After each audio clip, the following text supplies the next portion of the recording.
ಸ್ಮೃತಿಪುರಾಣಾನಾಂ ಆಲಯಂ ಕರುಣಾಲಯಂ ನಮಾಮಿ ಭಗವತ್ಪಾದಂ ಶಂಕರಂ ಲೋಕಶಂಕರಂ ಭಾರತೀ ಕರುಣಾಪಾತ್ರಂ ಭಾರತೀ ಪದಭೂಷಣಂ ಭಾರತೀ ಪದಮಾರೂಢಂ ಭಾರತೀ ತೀರ್ಥಮಾಶ್ರಯೇ ವಿದ್ಯಾವಿನಯ ಸಂಪನ್ನಂ ವೀತರಾಗಂ ವಿವೇಕಿನಂ ವಂದೇ ವೇದಾಂತ ತತ್ವಜ್ಞಂ ವಿಧುಶೇಖರ ಭಾರತೀ.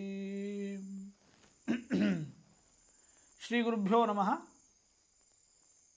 ಈ ಹಿಂದೆ ಶಂಕರರು ಜೀವನ್ಮುಕ್ತನಾದವನಿಗೆ ಮೂರೂ ಕರ್ಮಗಳ ಲೇಪ ಇರುವುದಿಲ್ಲ ಎಂಬಂತಹ ಪರಮ ಸಿದ್ಧಾಂತವನ್ನು ನಮಗೆ ತಿಳಿಸಿಕೊಟ್ಟಿದ್ದಾರೆ.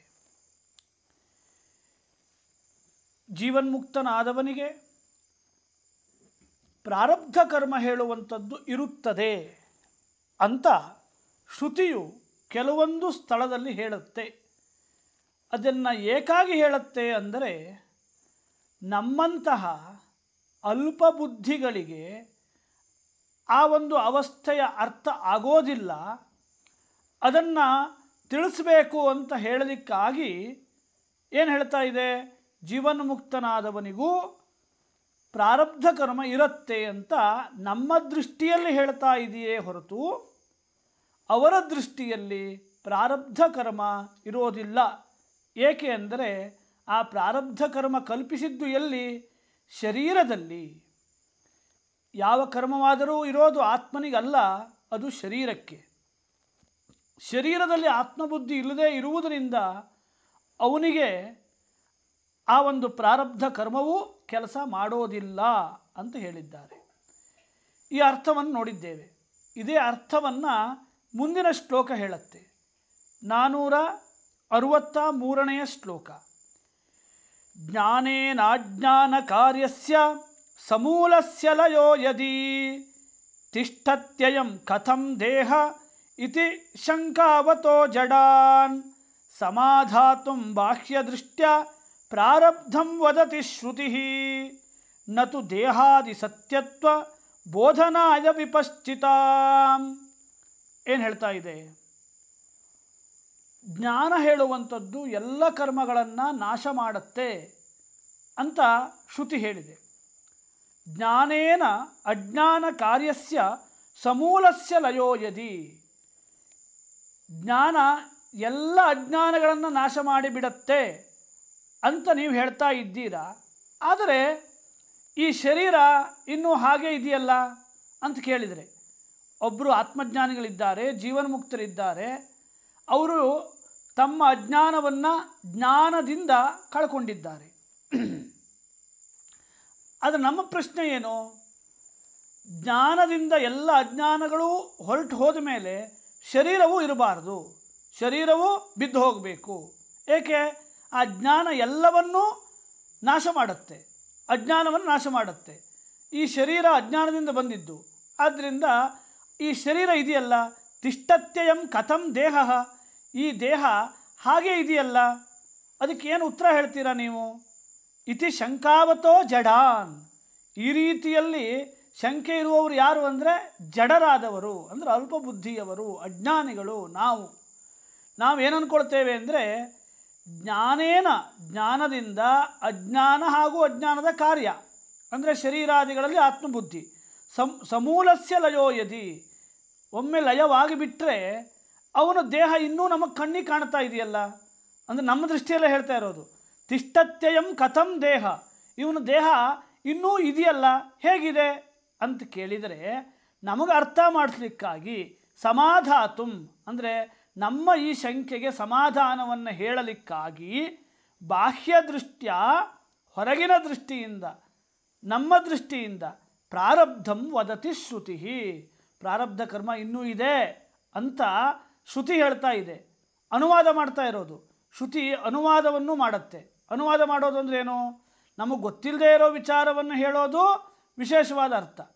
ಅನುವಾದ ಮಾಡೋದಂದರೆ ಈ ಅಜ್ಞಾನಿಯಾದವನು ಹೀಗೆ ತಿಳ್ಕೊಂಡು ಶಂಕೆ ಮಾಡ್ತಾನೆ, ಇವನ ಶಂಕೆ ಈ ರೀತಿಯಲ್ಲಿ ಆಗಬಾರ್ದು, ಆದ್ದರಿಂದ ಅವನ ಶಂಕೆಗೂ ಒಂದು ಪರಿಹಾರ ಹೇಳಿಬಿಡೋಣ.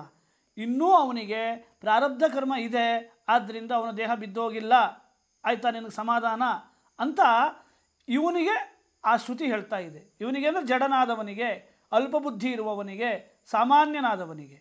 ಜೀವನ್ಮುಕ್ತನಾದವನಿಗೆ ಪ್ರಾರಬ್ಧ ಇಲ್ಲ. ಹೊರತು ನಮ್ಮ ಸಮಾಧಾನ ಕೇಳ್ತಾ ಇದೆಯೇ ಹೊರತು ದೇಹಾದಿಗಳು ಸತ್ಯ ಅಂತ ಹೇಳೋದಕ್ಕಾಗಲ್ಲ. ನತು ದೇಹಾದಿ ಸತ್ಯತ್ವ ಬೋಧನಾಯ ವಿಪಶ್ಚಿತಾಂ. ವಿಪಶ್ಚಿತಾಂ ಅಂದರೆ ಜೀವನ್ಮುಕ್ತರು. ಆ ಜೀವನ್ಮುಕ್ತರಿಗೂ ದೇಹದಲ್ಲಿ ಆತ್ಮಬುದ್ಧಿ ಇರುತ್ತೆ, ಆದ್ದರಿಂದ ಅವ್ರಿಗೆ ಪ್ರಾರಬ್ಧ ಇದೆ ಅಂತ ಹೇಳುವ ಉದ್ದೇಶ ಶ್ರುತಿಗಿಲ್ಲ. ಅದನ್ನು ಹೇಳ್ತಾರೆ, ನತು ದೇಹಾದಿ ಸತ್ಯತ್ವ ಬೋಧನಾಯ. ದೇಹಾದಿಗಳಲ್ಲಿ ಜೀವನ್ಮುಕ್ತನು ಸತ್ಯಬುದ್ಧಿಯನ್ನು ನಮ್ಮಂತೆ ಹೊಂದಿರ್ತಾನೆ ಅಂತ ಹೇಳಲಿಕ್ಕೆ ಪ್ರಾರಬ್ಧ ಕರ್ಮ ಹೇಳೋದಲ್ಲ. ನಮ್ಮ ಬುದ್ಧಿಗೆ ಅವನ ದೇಹ ಇನ್ನೂ ಏಕೆ ನಿಂತಿದೆ ಅಂತ ಸಂಶಯ ಬಂದರೆ ಆ ಸಂಶಯ ಪರಿಹಾರಕ್ಕಾಗಿ ಅವನಿಗಿನ್ನೂ ಪ್ರಾರಬ್ಧ ಕರ್ಮ ಇದೆ ಅಂತ ನಮ್ಮ ತಿಳುವಳಿಕೆಗಾಗಿ ಹೇಳ್ತಾ ಇದೆ ಹೊರತು ನತು ದೇಹದ ಸತ್ಯತ್ವವನ್ನು ಹೇಳಲಿಕ್ಕೆ ಅಲ್ಲ. ಅವನು ಸತ್ಯವಾಗಿ ದೇಹದಲ್ಲಿ ಆತ್ಮಬುದ್ಧಿಯನ್ನು ಇಟ್ಕೊಂಡಿದ್ದಾನೆ ಅಂತ ಹೇಳಲಿಕ್ಕೆ ಅಲ್ಲ ಅಂತ ಪರಿಹಾರ. ಹೀಗೆ ನಿನ್ನೆಯ ವಿಷಯವನ್ನು ಶಂಕಾರೂಪವಾಗಿ ಪ್ರಶ್ನೆ ಮಾಡಿಕೊಂಡು ಉತ್ತರವನ್ನು ಕೂಡ ಶಂಕರರು ಈ ಎರಡೂ ಶ್ಲೋಕದಲ್ಲಿ 63 ಮತ್ತು 64ನೇ ಶ್ಲೋಕದಲ್ಲಿ ನಮಗೆ ಪರಿಹಾರವನ್ನು ಹೇಳಿದ್ದಾರೆ. ಇನ್ನು ಮುಂದಿನ ಗ್ರಂಥ ಏನು ಮಾಡುತ್ತೆ ಅಂದರೆ, ಆತ್ಮಸಾಕ್ಷಾತ್ಕಾರವನ್ನು ಹೊಂದಿದ ನಂತರದಲ್ಲಿ ಎಲ್ಲವೂ ಒಂದು ಎಂಬಂತಹ ಅನುಭವವಾಗತ್ತಲ್ಲ, ಆ ಅನುಭವವನ್ನು ತಿಳಿಸ್ಕೊಡತ್ತೆ. ಅದನ್ನು ಶ್ರುತಿ ಹೇಳುತ್ತೆ, ಎರಡು ಮಾತನ್ನು ಹೇಳುತ್ತೆ. ಏಕಮೇವಾ ದ್ವಿತೀಯಂ, ಒಂದೇ ಆಗಿದೆ, ಎರಡು ಇಲ್ಲ.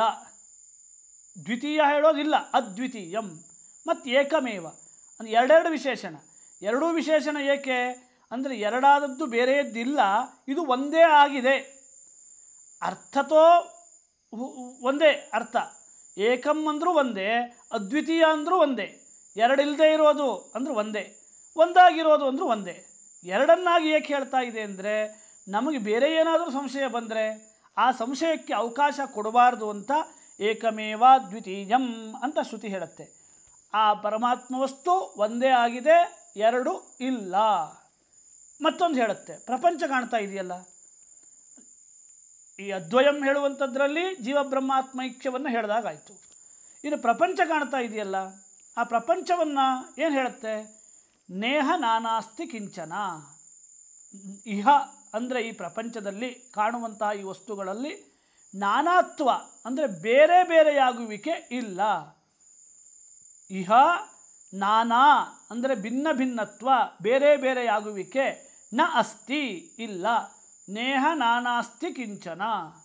ಈ ಪ್ರಪಂಚದಲ್ಲಿ ಬೇರೆ ಬೇರೆಯಾಗಿ ತೋರ್ತಾ ಇರೋದು ನಿಜವಾಗಿ ಇರೋದು ಅಲ್ಲ, ಬೇರೆ ಬೇರೆ ಇಲ್ಲ, ಇರುವುದು ಒಂದೇ. ಅಧಿಷ್ಠಾನದಲ್ಲಿ ಈ ಪ್ರಪಂಚ ತೋರ್ತಾ ಇದೆ. ಅಧಿಷ್ಠಾನವಾದ ಬ್ರಹ್ಮದಲ್ಲಿ ಘಟ ಪಟಾದಿಗಳು, ನಮ್ಮ ದೇಹಾದಿಗಳು, ಹೊರಗಿನ ಎಲ್ಲ ಪ್ರಪಂಚ ಕಾಣ್ತಾ ಇದೆ. ಹೇಗೆ ಒಂದಾದ ಹಗ್ಗದಲ್ಲಿ ಹಾವು, ನೀರು, ಭೂಮಿಯ ಬಿರುಕು, ಸರ, ಇನ್ನೆಲ್ಲ ಯಾವ ಯಾವ ಭ್ರಮೆ ಕಾಣ್ತಾ ಇರುತ್ತೋ, ಒಂದಾದ ಅಧಿಷ್ಠಾನದಲ್ಲಿ ನಾನಾ ವಿಧವಾದ ಆರೋಪಗಳು ನಮ್ಮ ಕಣ್ಣಿಗೆ ಕಾಣ್ತಾವೋ, ಹಾಗೇ ಈ ಬ್ರಹ್ಮನಲ್ಲಿ ಎಲ್ಲವೂ ಕಾಣ್ತಾ ಇದೆ ಹೊರತು ಬೇರೆ ಬೇರೆಯಾಗಿ ಇಲ್ಲ. ನ ಇಹ, ಇಹ ಅಂದರೆ ಈ ಪ್ರಪಂಚದಲ್ಲಿ ಕಾಣ್ತಾ ಇರುವ ಈ ಪ್ರಪಂಚದಲ್ಲಿ ಅಂದರೆ ಬ್ರಹ್ಮನಲ್ಲಿ ಅಂತ. ಇಹ ಅಂದರೆ ಅಧಿಷ್ಠಾನ. ನಾನಾ ಬಗೆ ಬಗೆಯಾದಂತಹ ಯಾವ ನಾನಾ ವಿಧವಾದ ತೋರುವಿಕೆ ಇದೆಯೋ ಅದು ಸತ್ಯವಾಗಿ ಇಲ್ಲ. ನಾನಾ ಅಸ್ತಿ ಕಿಂಚನ. ಕಿಂಚನ ಅಂದರೆ ವಿಶೇಷಣ, ಸ್ವಲ್ಪವೂ ಇಲ್ಲ ಅಂತ. ಇದರ ಬಗ್ಗೆ ತುಂಬ ಭಾಷ್ಯವಿದೆ. ಭಾಷ್ಯದಲ್ಲಿ ಶಂಕರು ಇದನ್ನೆಲ್ಲ ಒಂದೊಂದು ಪದವನ್ನು ಇಟ್ಟುಕೊಂಡು ವ್ಯಾಖ್ಯಾನ ಮಾಡಿದ್ದಾರೆ. ನಾವು ಈಗ ಎಷ್ಟು ತಿಳ್ಕೊಳ್ಬೇಕು ಈ ಪ್ರಕರಣ ಓದಬೇಕಿದ್ರೆ ಅಂದರೆ, ಏಕಮೇವಾದ್ವಯಂ ಅಂದರೆ ಜೀವ ಮತ್ತು ಪರಮಾತ್ಮನಿಗೆ ಐಕ್ಯವನ್ನು, ಪ್ರಪಂಚದಲ್ಲಿ ನಾನಾತ್ವವನ್ನು ನಿಷೇಧ ಮಾಡ್ತಾ ಇದೆ ಈ ಎರಡು ಶ್ರುತಿಗಳು. ಏಕಮೇವ ದ್ವಿತೀಯಂ ಹೇಳುವಂತಹ ಶ್ರುತಿ ಮತ್ತು ನೇಹ ನಾನಾಸ್ತಿ ಕಿಂಚನ ಎಂಬಂತಹ ಶ್ರುತಿ.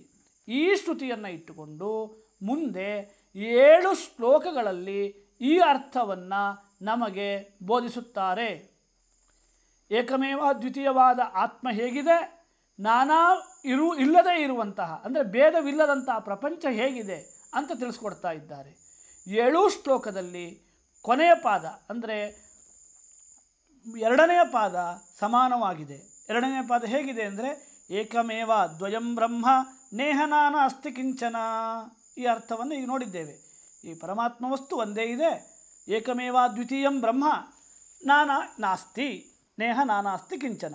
7 ಶ್ಲೋಕದ ಅರ್ಥ ಉತ್ತರ ಪಾದದ್ದು ಒಂದೇ, ಪೂರ್ವ ಪಾದದ ಅರ್ಥ ಬೇರೆ ಬೇರೆಯಾಗಿರುತ್ತೆ. ಒಂದು ಪ್ರಶ್ನೆ ನಮಗೆ, ಹೀಗೆ ಶಂಕರರು ಈ ಹಿಂದೂ ಕೂಡ ಕೊನೆಯ ಪಾದವನ್ನು ಒಂದೇ ಇಟ್ಟುಕೊಂಡು ಮತ್ತೆ ಮತ್ತೆ ಅದನ್ನು ಹೇಳ್ತಾರಲ್ಲ, ಏಕೆ? ಪುನರುಕ್ತಿ ಎಂಬಂಥ ದೋಷವಾಗೋದಿಲ್ವಾ? ಒಂದೇ ವಾಕ್ಯವನ್ನು ಮತ್ತೆ ಮತ್ತೆ ಹೇಳಿದ್ರೇನಾಯಿತು? ಹೇಳಿದ್ದನ್ನೇ ಹೇಳಿದಾಗಾಯಿತು. ಹೇಳಿದ್ದನ್ನೇ ಹೇಳೋದು ಅಂದರೆ ಪುನರುಕ್ತಿ ಆಯಿತು ಅಂತ ಶಂಕೆ ಬಂದರೆ ಉತ್ತರ ಏನು? ಯಾವುದು ಪರಮವಾದ ತತ್ವವೋ ಆ ತತ್ವವನ್ನು ಮತ್ತೆ ಮತ್ತೆ ಹೇಳುವುದಕ್ಕೆ ಅಭ್ಯಾಸ ಅಂತ ಕರೀತೇವೆ. ಮತ್ತೆ ನೆನ್ಪು ಮಾಡ್ಕೊಳ್ಬೇಕು. ಏಕೆಂದರೆ ಎಷ್ಟೋ ವಿಚಾರಗಳು ನಮ್ಮ ಮನಸ್ಸಿಗೆ ಬಂದುಬಿಡುತ್ತೆ. ಶಂಕರರ ಬಗ್ಗೆ ಸಂಶಯ ಬರುತ್ತೆ. ಏನು ಸಂಶಯ? ಈ ರೀತಿಯಲ್ಲಿ ಬರೆದು ಬಿಟ್ಟಿದ್ದಾರಲ್ಲ, ಒಂದೇ ಅರ್ಥ ಮತ್ತೆ ಮತ್ತೆ ಏಕೆ ಹೇಳಬೇಕಿತ್ತು ಅಂತ ನಮ್ಮ ಮನಸ್ಸಿಗೆ ಬರಬಹುದು. ಆದ್ದರಿಂದ ಅದನ್ನು ನಾನು ಮೊದಲು ಹೇಳ್ತಾ ಇದ್ದೇನೆ. ಅಭ್ಯಾಸ ಎಂಬಂಥ ಯಾವ ಲಿಂಗ ಇದೆಯೋ ಆ ಅಭ್ಯಾಸವನ್ನು ಮತ್ತೆ ಮತ್ತೆ ಮಾಡಬೇಕು. ಅಂದರೆ 1 ಬಾರಿ ಹೇಳಿದರೂ ಕೂಡ ಆ ಶ್ಲೋಕವನ್ನು 100 ಬಾರಿ ನಾವು ಹೇಳಬೇಕು ಅಂತ ಶಂಕರ ತಿಳಿಸ್ಲಿಕ್ಕಾಗಿ ಈ ರೀತಿಯಲ್ಲಿ ಹೇಳ್ತಾ ಇದ್ದಾರೆ. ಯಾವುದು ಪರಮ ತಾತ್ಪರ್ಯವೋ ಆ ಪರಮ ತಾತ್ಪರ್ಯವನ್ನು ಹೀಗೆ ಮತ್ತೆ ಮತ್ತೆ ಹೇಳಿ ನಮ್ಮ ಮನಸ್ಸಿಗೆ ಮುಟ್ಟುವಂತೆ ಮಾಡ್ತಾರೆ. ಹಿಂದೂ ಕೂಡ ಜೀವನ್ಮುಕ್ತರ ಲಕ್ಷಣದಲ್ಲಿ ನೋಡಿದ್ದೇವೆ. ಏನು? ಸ ಜೀವನ್ಮುಕ್ತ ಇಷ್ಯತೆ, ಅವನು ಜೀವನ್ಮುಕ್ತನಾಗ್ತಾನೆ, ಅವನು ಜೀವನ್ಮುಕ್ತ ಎಂಬುದಾಗಿ ಹೇಳಿಸಿಕೊಳ್ಳುತ್ತಾನೆ ಅಂತೆಲ್ಲ ಮತ್ತೆ ಮತ್ತೆ ಬಂದಿದೆ. ಮತ್ತು ಬ್ರಹ್ಮತತ್ವಮಸಿ ಭಾವಯಾತ್ಮನಿ ಅಂತ ಎಷ್ಟು 9 ಶ್ಲೋಕ ಆ ಒಂದು ಉತ್ತರಾರ್ಧ ಶ್ಲೋಕವನ್ನು ಒಂದೇ ರೀತಿಯಾಗಿ ಕೊಡುತ್ತೆ. ಆ ಒಂದು ಜಾಡು ಏಕಿದೆ ಅಂದರೆ ಅದು ಪರಮ ತಾತ್ಪರ್ಯ ಎಂಬುದನ್ನು ನಮಗೆ ತಿಳಿಸ್ಲಿಕ್ಕಾಗಿ ಹಾಗೆ ಹೇಳ್ತಾರೆ. ಇಷ್ಟು ಹಿನ್ನೆಲೆಯಲ್ಲಿ ಇನ್ನು ಕೆಲವೊಂದು ಪದಗಳು, ಈ ಮೊದಲಿನ ಯಾವ ಪಾದದಲ್ಲಿ ಬರುವಂಥ ಕೆಲವೊಂದು ಪದಗಳು ಮತ್ತೆ ಮತ್ತೆ ರಿಪೀಟ್ ಆದಂತೆ ಕಾಣ್ತವೆ. ಒಂದೇ ಅರ್ಥವನ್ನು ಬೇರೆ ಬೇರೆ ಶಬ್ದಗಳಲ್ಲಿ ಹೇಳ್ತಾರೆ. ಅಲ್ಲೂ ಕೂಡ ಇದೇ ತಾತ್ಪರ್ಯ. ಅಭ್ಯಾಸ ನಮ್ಮ ಮನಸ್ಸಿಗೆ ಹೋಗಲಿ, ಅದರ ತಾತ್ಪರ್ಯ ಏನು ಅಂತ ಸರಿಯಾಗಿ ಗೊತ್ತಾಗಲಿ ಅಂತ ಒಂದೇ ಅರ್ಥವನ್ನು ಬೇರೆ ಬೇರೆ ಶಬ್ದದಿಂದ ಹೇಳ್ತಾರೆ. ವೇದಾಂತದಲ್ಲಿ ಇಂತಹ ಜಟಿಲವಾದ ಅರ್ಥವನ್ನು ತಿಳಿಸಲಿಕ್ಕಾಗಿ ಬೇರೆ ಬೇರೆ ಶಬ್ದಗಳಿಂದ ಒಂದೇ ಅರ್ಥವನ್ನು ಹೇಳಿದರೆ ಅದು ಅಲಂಕಾರವೇ ಹೊರತು ಪುನರುಕ್ತಿ ಎಂಬಂತಹ ದೋಷವಲ್ಲ. ಲೋಕದಲ್ಲಿ ಒಂದು ಸಾಮಾನ್ಯವಾದ ಎಲ್ಲರೂ ತಿಳಿದ ವಿಷಯವನ್ನು ಮತ್ತೆ ಮತ್ತೆ ಹೇಳಿದರೆ ಅದು ಪುನರುಕ್ತಿ ಎಂಬ ದೋಷವಾಗತ್ತೆ.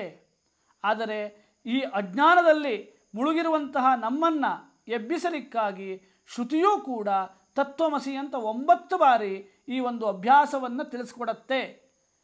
ಒಂದೇ ಅರ್ಥವನ್ನು ಆತ್ಮನು ಅಜ, ಆತ್ಮನು ಹುಟ್ಟೋದಿಲ್ಲ, ಅವನು ಅಣು, ಅವನು ಮಹತ್ತು ಅಂತ ಇರುವ ಒಂದೇ ವಿಚಾರವನ್ನು ಬೇರೆ ಬೇರೆ ಶ್ಲೋಕಗಳಲ್ಲಿ ಬೇರೆ ಬೇರೆ ಮಂತ್ರಗಳಲ್ಲಿ ಉಪನಿಷತ್ತು ತಿಳಿಸ್ಕೊಡತ್ತೆ.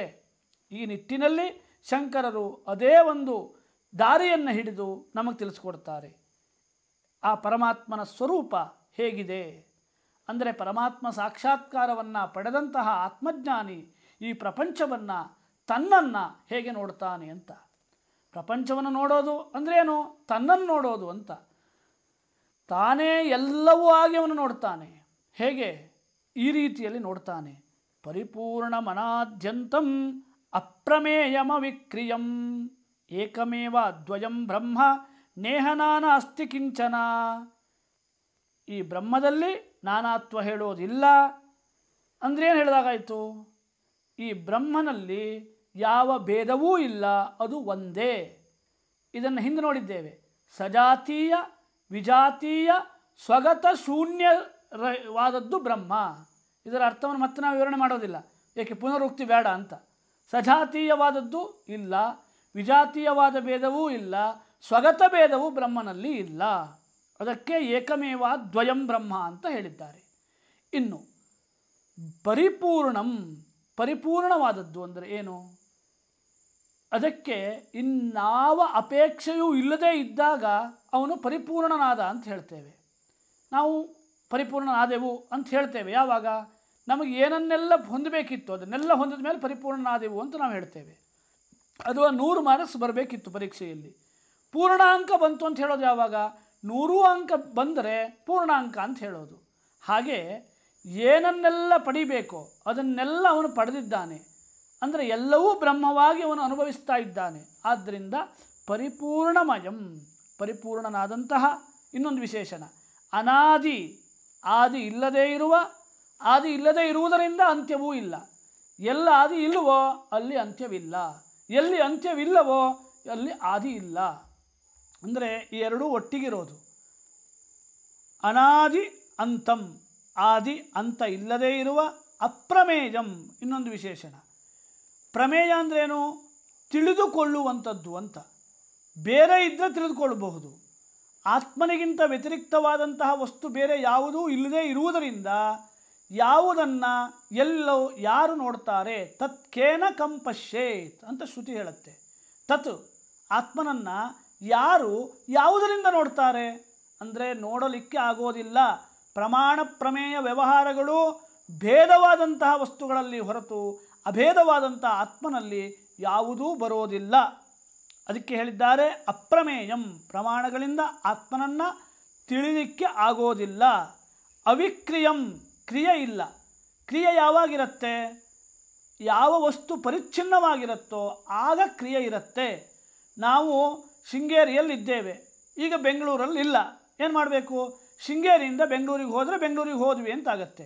ಬೆಂಗಳೂರಿಗೆ ಹೋದಾಗ ಶೃಂಗೇರಿಯಲ್ಲಿ ಇರೋದಿಲ್ಲ. ಏಕೆ? ಪರಿಚ್ಛಿನ್ನವಾದಂಥ ವಸ್ತು. ಆದ್ದರಿಂದ ಪರಿಚ್ಛಿನ್ನ ವಸ್ತುವಿಗೆ ಕ್ರಿಯೆ ಇರುತ್ತೆ. ಆಕಾಶಕ್ಕೆ ಕ್ರಿಯೆ ಇದೆಯಾ? ಇಲ್ಲ. ಅಪರಿಚ್ಛಿನ್ನವಾದ ಆಕಾಶ ಬೆಂಗಳೂರಲ್ಲೂ ಇದೆ, ಶೃಂಗೇರಿಯಲ್ಲೂ ಇದೆ, ಎಲ್ಲ ಕಡೆಯಲ್ಲೂ ಇದೆ. ಏಕೆ? ಪರಿಚ್ಛಿನ್ನತ್ವ ಹೇಳೋದು, ಅಲ್ಪತ್ವ ಹೇಳೋದು ಇಲ್ಲ. ಅಲ್ಪತ್ವ ಇಲ್ಲ ಅಂದರೆ ಅದರಲ್ಲಿ ಕ್ರಿಯೆ ಇರೋದಿಲ್ಲ. ಅವಿಕ್ರಿಯಂ, ಕ್ರಿಯೆ ಇಲ್ಲ. ಏಕಂ, ಏಕಂ ಅಂದರೆ ಒಂದೇ, ಸಜಾತೀಯ ವಿಜಾತೀಯ ಸ್ವಗತಭ್ಯೇನ ಶೂನ್ಯವಾದಂಥದ್ದು ಬ್ರಹ್ಮ. ಮುಂದೆ ವಿಶೇಷಣಗಳನ್ನು ಮಾತ್ರ ನೋಡೋಣ. ಅಂದರೆ ಮೊದಲನೆಯ ಪಾದವನ್ನು ಮಾತ್ರ ನೋಡೋಣ. ಉತ್ತರಾರ್ಧ ಸಮಾನವಾಗಿದೆ. ಸದ್ಘನಂ, ಚಿದ್ಘನಂ, ನಿತ್ಯಂ, ಆನಂದಘನಂ, ಅಕ್ರಿಯಂ. ಬ್ರಹ್ಮ ಅಂತ ಎಲ್ಲ ಕಡೆ ಅದ್ವಯ. ಹೇಗೆ? ಏಕಮೇವಾದ್ವಯಂ ಬ್ರಹ್ಮ ಅಂತಿದೆಯಲ್ಲ, ಆ ಬ್ರಹ್ಮವಸ್ತು ಹೇಗಿದೆ ಅಂದರೆ ಸದ್ಘನಂ ಅಂದರೆ ಸತ್ರೂಪವಾಗಿದೆ.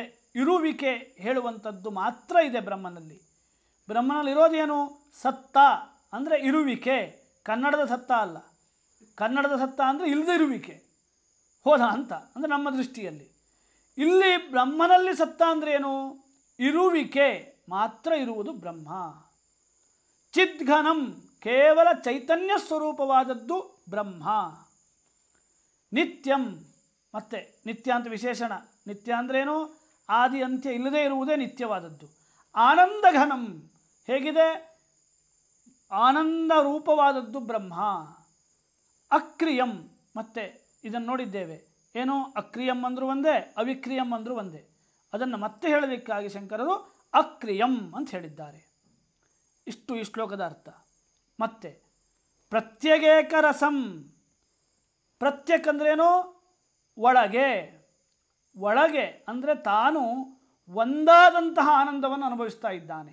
ಬ್ರಹ್ಮರೂಪವಾಗಿ ಬ್ರಹ್ಮನಾಗಿ ಏಕರಸಂ ಅಂದರೆ ಒಂದೇ ರೀತಿಯಾದಂತಹ ರಸೋ ವೈಸಃ. ಅವನು ರಸ ಅಂದರೆ ಅವನು ಆನಂದ.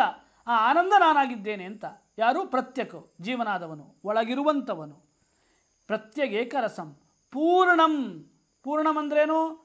ಎಲ್ಲ ಕಡೆ ತುಂಬಿಕೊಂಡಿದ್ದಾನೆ. ಅಲ್ಪನಾಗಿ ಇಲ್ಲದೇ ಇರುವವನೇ ಪೂರ್ಣನಾದವನು. ಸರ್ವತೋಮುಖಂ, ಎಲ್ಲ ಕಡೆಯೂ ಇದ್ದಾನೆ, ವ್ಯಾಪಿಸಿಕೊಂಡಿರುವವನು, ಸರ್ವವ್ಯಾಪಿಯಾದವನು ಇವನು ಅಂದರೆ ಬ್ರಹ್ಮ, ಆತ್ಮವಸ್ತು, ಜೀವನ್ಮುಕ್ತ. ಅಹೇಯಂ, ಅನುಪಾದೇಯಂ, ಅನಾಧೇಯಂ, ಅನಾಶ್ರಯಂ. ಮುಂದಿನ ಶ್ಲೋಕದ ವಿಶೇಷಣ. ಹೇಯವಾದದ್ದು ಅಂದ್ರೇನು? ಬಿಡುವಂಥದ್ದು ಅಂತ. ಬಿಡುವಂಥದ್ದು ಬೇರೆಯಾದಾಗ ಇರುತ್ತೆ. ನಾವು ಒಂದನ್ನು ಬಿಡ್ತೇವೆ. ಹೇಗೆ? ನಮಗಿಂತ ಬೇರೆಯಾದಾಗ ಅದನ್ನು ಬಿಡ್ತೇವೆ. ಆದರೆ ನಮ್ಮ ಶರೀರದ ಅವಯವಗಳನ್ನು ನಾವೇ ಬಿಡಲಿಕ್ಕೆ ಆಗೋದಿಲ್ಲ. ಅಂದರೆ ಏನೋ ಅದಕ್ಕೆ ತೊಂದರೆ ಆದರೆ ಅದನ್ನು ಕಟ್ ಮಾಡಿ ಹಾಕ್ತಾರೆ, ಪ್ರಶ್ನೆ ಬೇರೆ. ಆದರೆ ನಾವೇ ನಮ್ಮ ಶರೀರವನ್ನು ಬಿಡಲಿಕ್ಕೆ ಅಂದ್ಕೊಳ್ಳೋದಿಲ್ಲ. ಅಂದರೆ ಲೌಕಿಕವಾಗಿ ಅರ್ಥ ಆಗಲಿ ಅಂತ ಹೇಳ್ತಿರೋದು. ತನಗಿಂತ ಭಿನ್ನವಾದದ್ದನ್ನು ಬಿಡಬಹುದು, ಆದರೆ ಈ ತನ್ನನ್ನು ಬಿಡಲಿಕ್ಕಾಗೋದಿಲ್ಲ. ಆತ್ಮವಸ್ತುವೇ ಎಲ್ಲವೂ ಆದಾಗ ಆತ್ಮವಸ್ತು ಇದನ್ನು ಬಿಡತ್ತೆ ಅಂತ ಹೇಳಲಿಕ್ಕಾಗತ್ತಾ? ಆಗೋದಿಲ್ಲ ತಾನೇ. ಅಹೇಯಂ, ಬಿಡುವಂಥದ್ದೂ ಇಲ್ಲ. ಹಾಗಾದರೆ ತೆಗೆದುಕೊಳ್ಳೋದೇನಾದರೂ ಇದ್ದರೆ ಅದೂ ಇಲ್ಲ. ಬೇರೆಯಾದರೂ ತಾನೇ ಬಿಡೋದು ತೆಗೆದುಕೊಳ್ಳೋದು ಅಂತಿರೋದು. ಕೊಡೋದು ತೆಗೆದುಕೊಳ್ಳೋದು ಯಾವಾಗ? ಭಿನ್ನತ್ವ ಇದ್ದಾಗ. ಭಿನ್ನತ್ವ ಇಲ್ಲದೇ ಇದ್ದಾಗ ಬಿಡೋದೂ ಇಲ್ಲ, ತೆಗೆದುಕೊಳ್ಳೋದು ಇಲ್ಲ. ಅಹೇಯಂ ಅನುಪಾದೇಯಂ. ಉಪಾದೇಯಂ ಅಂದರೆ ತೆಗೆದುಕೊಳ್ಳೋದು, ಅನುಪಾದೇಯಂ ಅಂದರೆ ತೆಗೆದುಕೊಳ್ಳದೇ ಇರುವುದು.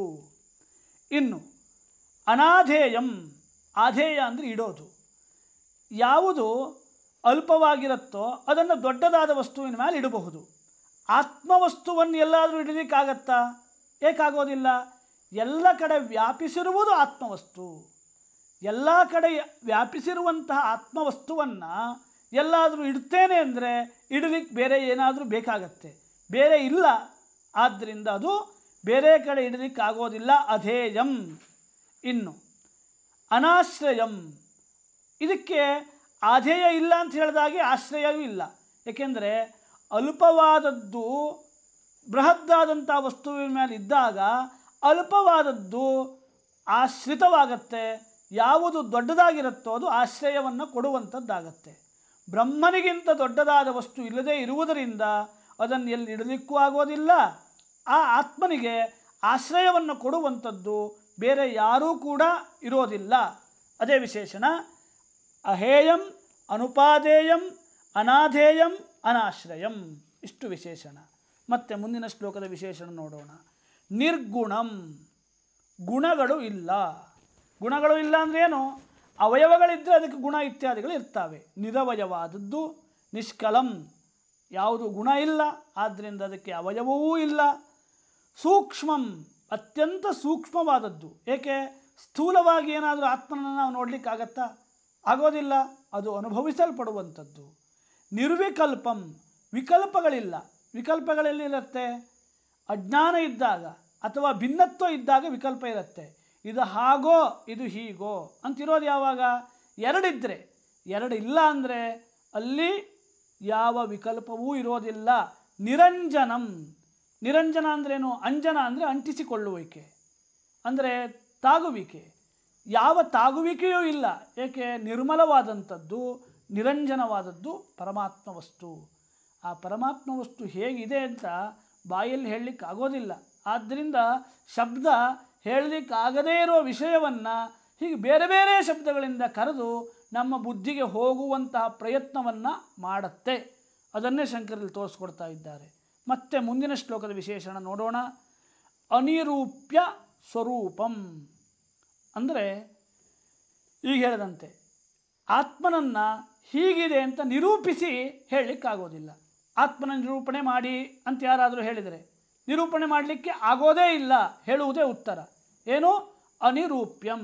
ಹೀಗಿದೆ ಆತ್ಮ, ಹೀಗಿದೆ ಅಂತ ಯಾರತ್ರೂ ಹೇಳಲಿಕ್ಕೆ ಆಗೋದಿಲ್ಲ. ಅನಿರೂಪ್ಯಂ ಅಂದರೆ ಹಾಗೆ. ಅನುರೂಪ್ಯ ಸ್ವರೂಪಂ. ಏಕೆ ಅಂದರೆ ಏನಾದರೂ ಹೇಳಬೇಕು ಅಂದರೆ ಒಂದು ಮಾತಿನಿಂದ ಹೇಳಬೇಕು ಅಥವಾ ಮನಸ್ಸಿಂದ ಹೇಳಬೇಕು. ಅಂದರೆ ಮನಸ್ಸಿಂದ ಅರ್ಥ ಮಾಡ್ಕೊಳ್ಬೇಕು. ಆತ್ಮವಸ್ತುವಿನಲ್ಲಿ ಯಥೋ ವಾಚೋ ನಿವರ್ತಂತೆ ಅಪ್ರಾಪ್ಯ ಮನಸಾ ಸಹ. ಮಾತು ಹೋಗೋದಿಲ್ಲ, ಮನಸ್ಸು ಅಲ್ಲಿ ಹೋಗಿ ವಾಪಸ್ ಬಂದುಬಿಡುತ್ತೆ. ಮಾತು ಹೋಗೋದಿಲ್ಲ, ಮನಸ್ಸು ಅಲ್ಲಿ ವಿಚಾರ ಮಾಡೋದಿಲ್ಲ. ಅಂದ್ರೇನಾಯಿತು? ಅವನನ್ನು ನಿರೂಪಣೆ ಮಾಡಲಿಕ್ಕೆ ಆಗೋದಿಲ್ಲ. ಯತ್ ಯಾವುದನ್ನು ಮನೋವಾಚಾಮ ಗೋಚರಂ. ಮನಸ್ಸು ಕೂಡ ತಿಳಿಯೋದಿಲ್ಲ, ಮಾತು ವಾಕ್ಕೂ ಕೂಡ ತಿಳಿಯೋದಿಲ್ಲ. ಆದ್ದರಿಂದ ನಿರೂಪಿಸಲಿಕ್ಕೆ ಆಗೋದಿಲ್ಲ. ಇಂಥದ್ದು ಆತ್ಮಸ್ವರೂಪ. ಮತ್ತೆ ಹೇಗಿದೆ?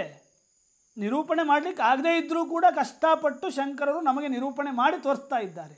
ಶಂಕರಿಗೆ ಕಷ್ಟ ಇಲ್ಲ, ಏಕೆಂದರೆ ಅವರು ಆತ್ಮಸ್ವರೂಪರೇ ಆಗಿ ಇದನ್ನೆಲ್ಲ ಬರಿತಾ ಇದ್ದಾರೆ.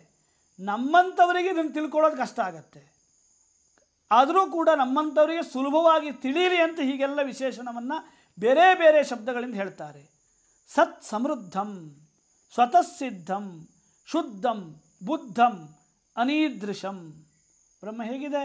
ಸತ್ಸ್ವರೂಪವಾಗಿದೆ. ಸತ್ಯಂ ಜ್ಞಾನಂ ಅನಂತಂ ಅಂತ ಸತ್, ಇದನ್ನೆಲ್ಲ ನೋಡಿದ್ದೇವೆ. ತ್ರಿಕಾಲ ಅಬಾಧ್ಯತ್ವವಾದದ್ದು ಸತ್. ಸಮೃದ್ಧಂ, ಚೆನ್ನಾಗಿರೋದು. ಸಮೃದ್ಧವಾಗಿರೋದು ಅಂದ್ರೇನು? ಎಲ್ಲವೂ ಇದೆ ಬ್ರಹ್ಮನಲ್ಲಿ, ಅಥವಾ ಏನಿದೆಯೋ ಎಲ್ಲವೂ ಬ್ರಹ್ಮ. ಸರ್ವಂ ಖಲ್ವಿದಂ ಬ್ರಹ್ಮ, ಏನಿದೆಯೋ ಅದೆಲ್ಲ ಬ್ರಹ್ಮ. ಸಮೃದ್ಧಂ. ಸ್ವತಃ ಸಿದ್ಧಂ, ಈ ಆತ್ಮ ಇದೆ ಅಂತ ಯಾರಾದರೂ ಹೇಳಿ ಗೊತ್ತಾಗೋದು ಬೇಡ. ಬ್ರಹ್ಮವಸ್ತು ಇದೆ ಅಂತ ಯಾರೋ ಹೇಳಬೇಕು ಅಂತಿಲ್ಲ. ಸ್ವತಃ ಸಿದ್ಧಂ, ಏಕೆ? ತನ್ನ ಸ್ವರೂಪವಾಗಿದೆ. ತಾನಿದ್ದೇನೋ ಇಲ್ವೋ ಅಂತ ಯಾರೋ ಹೇಳಿ ಗೊತ್ತಾಗಬೇಕು ಅಂತಿಲ್ಲ. ಎಲ್ಲರೂ ಕೂಡ ತಾನಿದ್ದೇನೆ ಅಂತ ಅಂದುಕೊಳ್ತಾರೆ ಹೊರತು ನಾನಿದ್ದೇನಾ ಅಥವಾ ಇಲ್ಲವೋ ಅಂತ ಸಂಶಯವನ್ನು ಮಾಡೋದಿಲ್ಲ. ಅದನ್ನೇ ಹೇಳಿದ್ದಾರೆ ಸ್ವತಃ ಸಿದ್ಧಂ. ಶುದ್ಧಂ. ಶುದ್ಧಂ ಅಂದ್ರೇನು? ಅಜ್ಞಾನ ಇಲ್ಲ, ಯಾವುದೇ ಗುಣಗಳು ಸತ್ವ ರಜ ತಮ ಎಂಬಂತಹ 3 ಗುಣಗಳ ಸ್ಪರ್ಶ ಇಲ್ಲದೆ ಇರೋದಕ್ಕೆ ಶುದ್ಧ ಅಂತ ಹೇಳಿದ್ದಾರೆ. ಬುದ್ಧಂ ಅಂದರೆ ಜ್ಞಾನಸ್ವರೂಪವಾದದ್ದು. ಜ್ಞಾನಸ್ವರೂಪವಾದದ್ದು ಅಂದ್ರೇನು? ಅಹಂ ಅಹಂ, ನಾನು ನಾನು ಅಂತ ಯಾವಾಗಲೂ ಸ್ಫುರಣೆಗೆ ಕಾರಣವಾದದ್ದು ಆತ್ಮವಸ್ತು. ಅನೀದೃಶಂ. ಈದೃಶಂ ಅಂದ್ರೇನು? ಉಪಮಾನ ಉಪಮೇಯ. ಚಂದ್ರವತ್ ಮುಖಂ, ಚಂದ್ರನಂತೆ ಮುಖ ಇದೆ. ಚಂದ್ರ ಬೇರೆ ಇರಬೇಕು, ಮುಖ ಬೇರೆ ಇರಬೇಕು. ಬ್ರಹ್ಮನಂತೆ ಇದೆ ಅಂತ ಹೇಳೋದಕ್ಕೆ ಬ್ರಹ್ಮನಂತೆ ಇರುವ ವಸ್ತು ಬೇರೆ ಯಾವುದೂ ಇಲ್ಲ. ಅಂದರೆ ಉಪಮಾನ ಉಪಮೇಯಗಳು ಆತ್ಮವಸ್ತುವಿನಲ್ಲಿ ಕೆಲಸ ಮಾಡೋದಿಲ್ಲ ಅಂತ ಅರ್ಥ. ಅನೀದೃಶಂ. ಈದೃಶಂ ಅಂದರೆ ಉಪಮಾನ, ಅನೀದೃಶಂ ಅಂದರೆ ಉಪಮಾನ ಉಪಮೇಯಗಳು ಇಲ್ಲದೇ ಇರುವಂಥದ್ದು ಆತ್ಮ. ಹೀಗೆ ಹಿಂದೂ ಕೂಡ ಸವಿಸ್ತಾರವಾಗಿ ಪರಮಕ್ಕ ಆತ್ಮ, ಪರಮಾತ್ಮ ಯಾರು ಅಂತ ಪ್ರಶ್ನೆಗೆ ವಿಸ್ತಾರವಾಗಿ ಶಂಕರರು ತಿಳಿಸ್ಕೊಟ್ಟಿದ್ದರು. ಅದು ಅತ್ಯಂತ ತಾತ್ಪರ್ಯದಿಂದ ತಿಳ್ಕೊಳ್ಳುವಂಥ ವಸ್ತು. ಆದ್ದರಿಂದ ಆತ್ಮನನ್ನೇ ತಿಳ್ಕೊಳ್ಬೇಕು ಎಂಬಂತಹ ದೃಷ್ಟಿಯಿಂದ ಈ ಆತ್ಮನನ್ನು ಮತ್ತೆ ಜೀವನ್ಮುಕ್ತನ ಅನುಭವದ ಪ್ರಕ್ರಿಯೆಯಲ್ಲಿ ನಮಗೆ ತಿಳಿಸಿಕೊಟ್ಟಿದ್ದಾರೆ. ಮುಂದೆ ಹೀಗೆ ಇಷ್ಟೆಲ್ಲ ವೇದಾಂತ ವಿಚಾರವನ್ನು ಹೇಳಿ ಈಗ ಉಪಸಂಹಾರ ಮಾಡ್ತಾರೆ. ಅಂದರೆ ಗ್ರಂಥದ ಉಪಸಂಹಾರ ಅಲ್ಲ, ಯಾವ ಈ ಬೋಧನೆ ಇದೆಯೋ ಈ ಬೋಧನೆಯ ವೇದಾಂತದ ಸಿದ್ಧಾಂತದ ಉಪಸಂಹಾರ ಮಾಡಿ ತೋರಿಸ್ತಾರೆ. ಅಂದರೆ ಸಾರವನ್ನು ಹೇಳ್ತಾರೆ ಅಂತ. ನಿರಸ್ತರಾಗ ವಿನಿರಸ್ತ ಭೋಗಾ ಶಾಂತ ಸುಧಾಂತ ಯತಯೋ ಮಹಾಂತಃ ವಿಜ್ಞಾಯ ತತ್ವಂ ಪರಮೇತದಂತೆ ಪ್ರಾಪ್ತಾಃ ಪರಾಂ ನಿವೃತ್ತಿಮಾತ್ಮಯೋಗಾತ್. ಇಲ್ಲಿಯವರೆಗಿನ ಗ್ರಂಥ ಉಪದೇಶದ ರೂಪವಾಗಿ ನಮಗೆ ದೊರಕಿರುವಂಥದ್ದು. ಮುಂದಿನ ಗ್ರಂಥ ಅನುಭವ ರೂಪವಾಗಿ ನಮಗೆ ದೊರೆಯುವಂಥದ್ದು. ಶಂಕರರು ಉಪದೇಶವನ್ನು ಮಾಡಿ ನಮಗಿದನ್ನೆಲ್ಲ ಬೋಧನೆ ಮಾಡಿದ್ದಾರೆ. ಉಪದೇಶವನ್ನು ಪಡೆದಂತಹ ಶಿಷ್ಯ ಮುಂದೆ ಹೇಗಿರ್ತಾನೆ ಅಂತ ಮುಂದಿನ ಶ್ಲೋಕಗಳೆಲ್ಲ ವಿವರಣೆ ಮಾಡ್ತಾವೆ. ಏಕೆ ಅಂದರೆ ಭಗವದ್ಗೀತೆಯಲ್ಲೂ ನಾವು ಇದನ್ನು ನೋಡ್ತೇವೆ. ಶ್ರೀಕೃಷ್ಣ ಪರಮಾತ್ಮ ಶಿಷ್ಯನಾದಂತಹ ಅರ್ಜುನನಿಗೆ ಯಾವೆಲ್ಲ ಉಪದೇಶವನ್ನು ಮಾಡಿದನೋ ಆ ಎಲ್ಲ ಉಪದೇಶವನ್ನು ನಾನು ಹಾಗೇ ತಿಳ್ಕೊಂಡೆ, ಈ ತಿಳ್ಕೊಂಡಿದ್ದರಿಂದ ನನ್ನ ಎಲ್ಲ ದುಃಖಗಳು ಹೊರಟು ಹೋಯಿತು ಅಂತ ಅರ್ಜುನ ತನ್ನ ಅನುಭವವನ್ನು ಹೇಳ್ತಾನೆ. ಅಂದರೆ ಭಗವದ್ಗೀತೆಯ ಅಧ್ಯಯನದ ಅಥವಾ ಆ ಶ್ರೀಕೃಷ್ಣನ ಉಪದೇಶದ ಫಲ ಏನು? ಎಲ್ಲ ದುಃಖದ ನಿವೃತ್ತಿ ಅಂತ ನಮಗೆ ಅದರ ಅನುಭವ ಅರ್ಜುನನ ಬಾಯಿಂದ ಬಂದಿದ್ದು ಗೊತ್ತಾಗತ್ತೆ. ಹಾಗೆ ವಿಶ್ವರೂಪ ದರ್ಶನ ಯೋಗದಲ್ಲೂ ಕೂಡ ಯಾವ ವಿಶ್ವರೂಪವನ್ನು ದರ್ಶನ ಮಾಡಿದನೋ ಶ್ರೀಕೃಷ್ಣ ಅದನ್ನು ನಾನು ಹಾಗೇ ನೋಡಿದೆ ಅಂತ ಅವನು ಹೇಳ್ತಾನೆ. ಆಗೇನು ನಮಗೆ ತಿಳಿದು ಬರುತ್ತೆ? ಓಹೋ, ಇದು ಸುಮ್ಮನೆ ವ್ಯಾಖ್ಯಾನ ಮಾಡಿದ್ದಲ್ಲ, ಅನುಭವಕ್ಕೆ ಬರುವಂಥದ್ದು ಅನುಭವೈಕ್ಯ ವೇದ ಆದದ್ದು ವೇದಾಂತ ಅಂತ ಗೊತ್ತಾಗತ್ತೆ. ಅದನ್ನು ತಿಳಿಸ್ಕೊಡಲಿಕ್ಕೆ ಶಂಕರರು ಜೀವನ್ಮುಕ್ತ ಹೀಗಿದ್ದ ಅಂದರೆ ತಾವೇ ಜೀವನ್ಮುಕ್ತರು ಶಂಕರರು. ನನ್ನ ಅನುಭವವನ್ನೇ ಶಂಕರ ಹೇಳ್ತಾ ಇದ್ದಾರೆ. ತಮ್ಮ ಅನುಭವವನ್ನು ಈ ಗ್ರಂಥದಲ್ಲಿ ನಮಗೆ ಅನುಗ್ರಹ ಮಾಡಿದ್ದಾರೆ. ಹೊರತು ಯಾವುದೋ ಒಂದು ಜೀವನ್ಮುಕ್ತರಿದ್ದರು ಅವ್ರ ಸ್ವರೂಪವನ್ನು ನಾನು ಹೇಳ್ತಾ ಇದ್ದೇನೆ ಅಂತ ಶಂಕರ ಹೇಳ್ತಾ ಇರೋದಲ್ಲ. ಇಲ್ಲಿಯವರೆಗೆ ಏನು ಹೇಳಿದರು ಅವರು? ತನ್ನ ಸ್ವರೂಪವನ್ನು ನಮಗೆ ಈ ಗ್ರಂಥರೂಪವಾಗಿ ತಿಳಿಸ್ಕೊಟ್ಟಿದ್ದಾರೆ. ಈಗ ಆ ಎಲ್ಲ ಅರ್ಥವನ್ನು ಹೇಳ್ತಾರೆ. ನಿರಸ್ತರಾಗಾಹ ಅಂದರೆ ಅಂತಹ ಜೀವನ್ಮುಕ್ತರು ಎಲ್ಲ ರಾಗವನ್ನು ಬಿಟ್ಟಿರ್ತಾರೆ. ಏಕೆ ಬಿಟ್ಟಿರ್ತಾರೆ ಅಂತ ಮತ್ತೆ ಪ್ರಶ್ನೆ ಮಾಡಬಾರ್ದು. ಏಕೆ? ಯಾವ ಇಚ್ಛೆಯೂ ಇಲ್ಲ. ಯಾವೆಲ್ಲ ಅಲ್ಪವಾದ ವಿಷಯ ಸುಖಗಳು ಬ್ರಹ್ಮಾನಂದದಲ್ಲಿ ಲಯವಾಗಿ ಎಲ್ಲ ವಿಷಯಗಳ ಸುಖವೂ ಕೂಡ ಬ್ರಹ್ಮಾನಂದದಲ್ಲೇ ಸಿಗ್ತಾ ಇರಬೇಕಿದ್ರೆ ಅವರು ಹೇಗೆ ರಾಗವನ್ನು ಮಾಡ್ತಾರೆ? ರಾಗ ಬಯಕೆಗಳು ನಿರಸ್ತಾಹ, ಎಲ್ಲ ರಾಗಗಳು ಇವರಿಂದ ನಿರಾಕರಣೆಯನ್ನು ಹೊಂದಲ್ಪಟ್ಟಿವೆ, ನಿರಾಕರಿಸಲ್ಪಟ್ಟಿವೆ ರಾಗಗಳು, ಬಯಕೆಗಳು.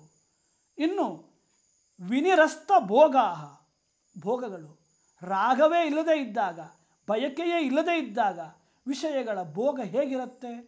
ಭೋಗವು ಅವರಲ್ಲಿ ಇರೋದಿಲ್ಲ. ನಿರಸ್ತ ರಾಗಾಹ ವಿನಿರಸ್ತ ಭೋಗಾಹ, ಬಯಕೆಯೂ ಇಲ್ಲ, ಆ ಬಯಕೆಗಳನ್ನು ಅನುಭವಿಸುವಂತಹ ಭೋಗದ ಇಚ್ಛೆಯೂ ಅವರಲ್ಲಿ ಇಲ್ಲ. ಹಾಗಾದರೆ ಹೇಗಿರ್ತಾರೆ? ಶಾಂತಾಹ, ಶಾಂತರಾಗಿರ್ತಾರೆ. ಏಕೆ? ಆ ಶಾಂತ ಸ್ವರೂಪವಾದ ಬ್ರಹ್ಮನಲ್ಲಿ ಐಕ್ಯರಾಗಿರ್ತಾರೆ. ಸುದಾಂತ, ದಾಂತ ಅಂದ್ರೇನು?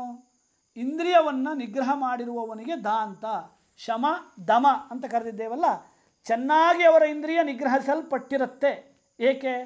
ಆ ಇಂದ್ರಿಯಗಳ ಪ್ರವೃತ್ತಿ ಅಜ್ಞಾನದಲ್ಲಿ ಮಾತ್ರ ಕೆಲಸ ಮಾಡುತ್ತೆ, ಜ್ಞಾನದಲ್ಲಿ ಕೆಲಸ ಮಾಡೋದಿಲ್ಲ ಅಂತ ನಮಗೆ ತಿಳಿಸ್ಲಿಕ್ಕಾಗಿ ಸುದಾಂತಾಹ ಎಂಬ ಶಬ್ದ. ಅಂದರೆ ಚೆನ್ನಾಗಿ ಅವರ ಇಂದ್ರಿಯ ನಿಗ್ರಹಿಸಲ್ಪಟ್ಟಿರುತ್ತೆ. ಮಹಾಂತಾಹ, ಮಹತ್ತಾದಂತಹ ಪರಮಾತ್ಮ ತತ್ವವನ್ನು ತಿಳ್ಕೊಂಡಿದ್ದರಿಂದ ಅವರು ಮಹತ್ತಿನಲ್ಲಿ ಅಂದರೆ ಬ್ರಹ್ಮನಲ್ಲಿ ಕೊನೆಯನ್ನು ಕಂಡವರು. ಮಹತ್ತಿನಲ್ಲಿ ಅಂತ್ಯವನ್ನು ಕಂಡವರಿಗೆ ಮಹಾಂತಾಹ ಅಂತ ಹೇಳ್ತೇವೆ. ಮಹಾತ್ಮರು ಅಂತ ಕರೆಯೋದೇಕೆ? ಮಹತ್ತಾದಂತಹ ತತ್ವದಲ್ಲಿ ತಮ್ಮನ್ನು ತಾವು ಕಂಡಿದ್ದಾರೆ, ತಮ್ಮನ್ನು ಮಹತ್ತಾದ ತತ್ವವಾಗಿ ಕಂಡಿದ್ದಾರೆ. ಮಹಾಂತಹ. ಯತಯ, ಯತಯ ಅಂದ್ರೇನು? ಯತ್ನಶೀಲರಾದವರು ಅಂತ. ಇಷ್ಟಾಗಬೇಕು ಅಂದರೆ ಪ್ರಯತ್ನ ಪಟ್ಟು ಸಾಧನೆಯನ್ನು ಮಾಡಿ ಈ ರೀತಿಯ ಹಂತಕ್ಕೆ ಹೋಗಬೇಕಾಗತ್ತೆ.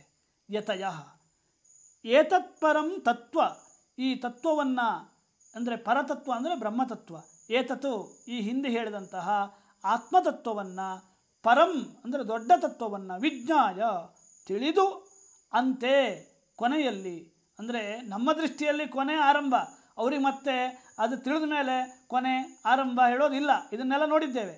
ಏನೆಲ್ಲ ಶಬ್ದ ಪ್ರಯೋಗ ಇದೆಯೋ ಅದು ನಮ್ಮ ಬುದ್ಧಿಗೆ ಹೋಗಲಿಕ್ಕಾಗಿ. ಕೊನೆಯಲ್ಲಿ ಹೇಗಿರ್ತಾರೆ? ಆತ್ಮಯೋಗಾತ್, ಆತ್ಮನಲ್ಲೇ ಇರ್ತಾರೆ. ಪರಾಂ ನಿವೃತ್ತಿಂ ಅಂದರೆ ಆನಂದವನ್ನು, ನಿವೃತ್ತಿ ಅಂದರೆ ಬಿಡುಗಡೆ ಅಂತ ಮತ್ತೆ ಅರ್ಥ ಅಲ್ಲ. ನಮ್ಮ ದೃಷ್ಟಿಯಲ್ಲಿ ನಿವೃತ್ತಿ, ಅವರ ದೃಷ್ಟಿಯಲ್ಲಿ ಆನಂದ, ಆನಂದದಲ್ಲೇ ಇರ್ತಾರೆ. ನಿವೃತ್ತಿಂ ಪ್ರಾಪ್ಯ, ಆನಂದವನ್ನು ಹೊಂದಿ ಆನಂದದಲ್ಲೇ ಇರ್ತಾರೆ. ಹೀಗೆ ಅವರು ಹೇಗಿರ್ತಾರೆ ಅಂತ ಇಷ್ಟು ವಿವರಣೆಯನ್ನು ಶಂಕರರು ತಿಳಿಸಿಕೊಟ್ಟಿದ್ದಾರೆ. ಆಯಿತು, ಮುಗೀತು. ಶಂಕರರು ನಮಗೆ ತಿಳಿಸ್ಕೊಟ್ರು, ಆಯಿತು, ನಾವು ತಿಳ್ಕೊಂಡ್ವಿ. ಇಷ್ಟರ ಮಟ್ಟಿಗೆ ವೇದಾಂತ ಮುಗೀತು ಅಂತ ಅಲ್ಲ, ಅದನ್ನು ತಿಳಿಸ್ಕೊಡ್ತಾರೆ ಶಂಕರರು. ಹೀಗೆಲ್ಲ ನಾನು ಹೇಳಿದನಲ್ಲ, ಜೀವನ್ಮುಕ್ತಿ ಅವಸ್ಥೆ ಅಂದರೆ ಇದೆ, ಜೀವನ್ಮುಕ್ತರು ಹೀಗಿರ್ತಾರೆ, ಜೀವನ್ಮುಕ್ತರಿಗೆ ಯಾವ ರಾಗ ಇಲ್ಲ, ಯಾವ ಭೋಗ ಇಲ್ಲ, ಅವರ ಇಂದ್ರಿಯ ನಿಗ್ರಹ ಇರುತ್ತೆ, ಅವರು ಮಹಾತ್ಮರಾಗಿರ್ತಾರೆ, ಯತ್ನಶೀಲರಾಗಿರ್ತಾರೆ ಅಂತೆಲ್ಲ ಹೇಳಿದನಲ್ಲ. ಹಾಗಾದರೆ ಕೇಳ್ಕೊಂಡು ನೀನು ಸುಮ್ಮನೆ ಮನೆಗೆ ಹೋದರೆ ಪ್ರಯೋಜನ ಇಲ್ಲ, ನೀನೂ ಕೂಡ ಹೀಗೆ ಆಗಬೇಕು ಅಂತ ಮುಂದೆ ಹೇಳ್ತಾರೆ. ನೋಡೋಣ. ಭವಾನಪೀದಂ ಪರತತ್ವಮಾತ್ಮನಃ ಸ್ವರೂಪಮಾನಂದ ಘನಂ ವಿಚಾರ್ಯ ವಿಧೂಯ ಮೋಹಂ ಸ್ವಮನಃ ಪ್ರಕಲ್ಪಿತಂ ಮುಕ್ತಃ ಕೃತಾರ್ಥೋ ಭವತು ಪ್ರಬುದ್ಧ ಅಂತ ಆಶೀರ್ವಾದ ಮಾಡ್ತಾ ಇದ್ದಾರೆ.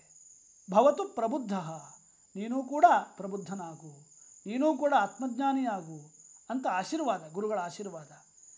ನೀನೂ ಕೂಡ ಭವಾನಪಿ ಇದಂ, ನೀನು ಭವಾನಪಿ ಇದಂ ಪರತತ್ವಂ ಬ್ರಹ್ಮತತ್ವಂ ಆತ್ಮನಃ ಅಂದರೆ ನಿನ್ನಲ್ಲಿ ನೀನು ತಿಳ್ಕೊಂಡು ಸ್ವರೂಪಮಾನಂದ ಘನಂ, ಆ ಸ್ವರೂಪ ಆನಂದ ಘನ ನೀನಾಗಿದ್ದೀಯಾ ಅಂತ ನೀನು ತಿಳ್ಕೊಳ್ಬೇಕು. ತಿಳ್ಕೊಳ್ಬೇಕು ಅಂದರೆ ಏನು ಮಾಡಬೇಕು? ವಿಚಾರ ಮಾಡಬೇಕು, ನಿಧಿಧ್ಯಾಸನ ಮಾಡಬೇಕು. ಮೊದಲು ವಿಚಾರ ಬೇಕು.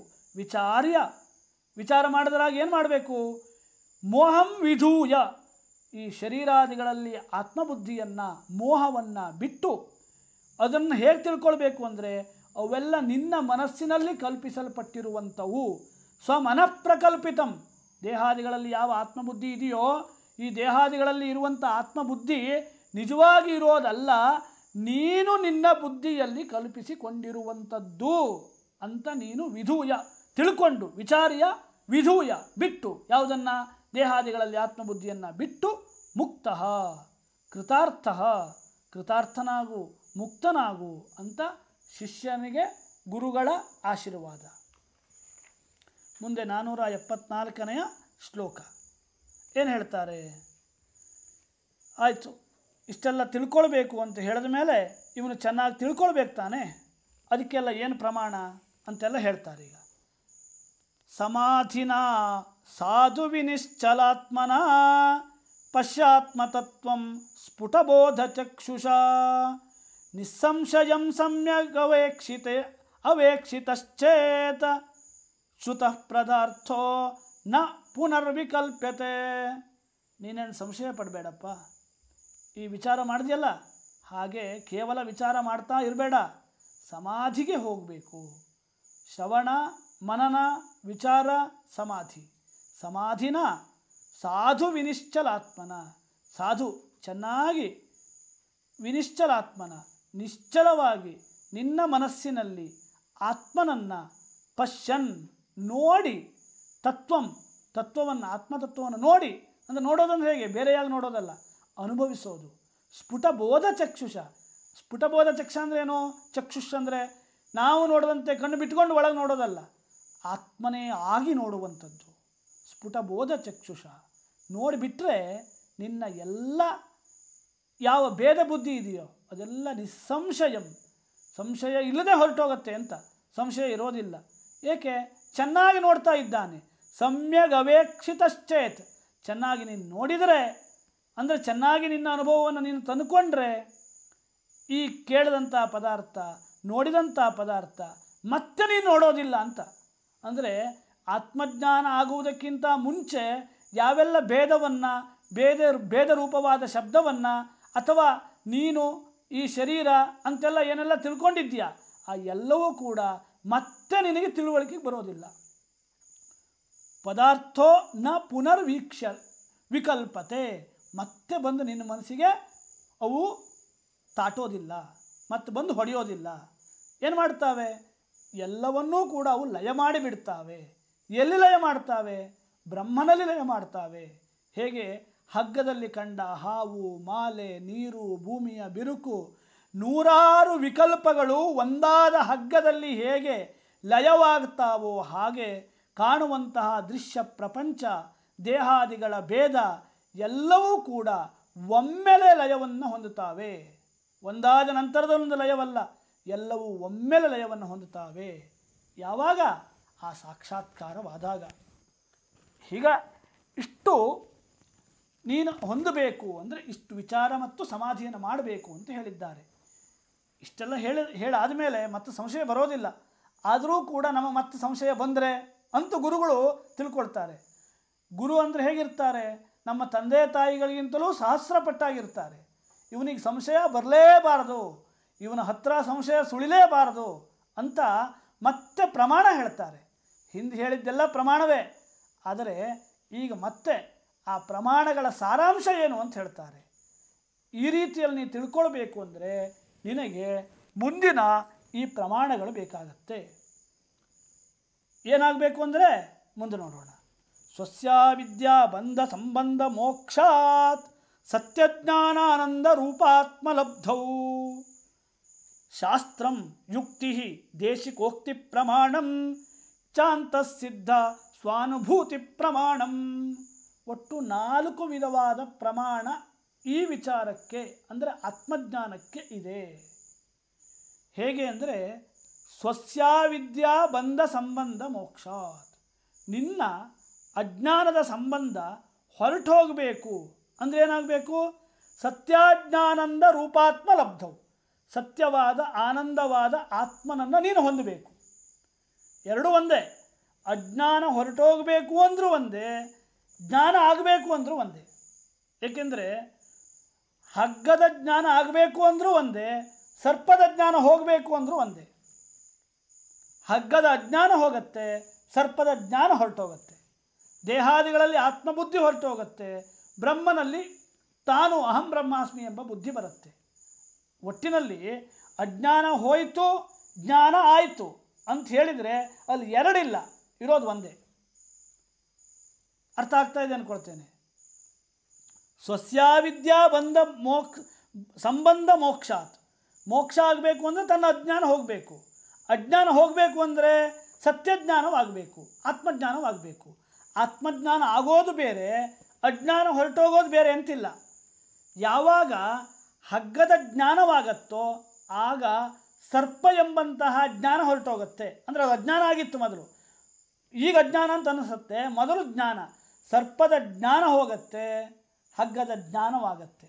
ಅಂದರೆ ಅಜ್ಞಾನ ಹೋಯಿತು, ಜ್ಞಾನವಾಯಿತು, ಒಮ್ಮಿಂದೊಮ್ಮೆಲೆ ಆಗತ್ತೆ ಅಂತ ಇದರ ತಾತ್ಪರ್ಯ. ಇದು ಆಗಬೇಕು ಅಂದರೆ ಇದಕ್ಕೆ ಪ್ರಮಾಣ ಯಾವುದು? ಶ್ರುತಿಗಳೇ ಪ್ರಮಾಣ.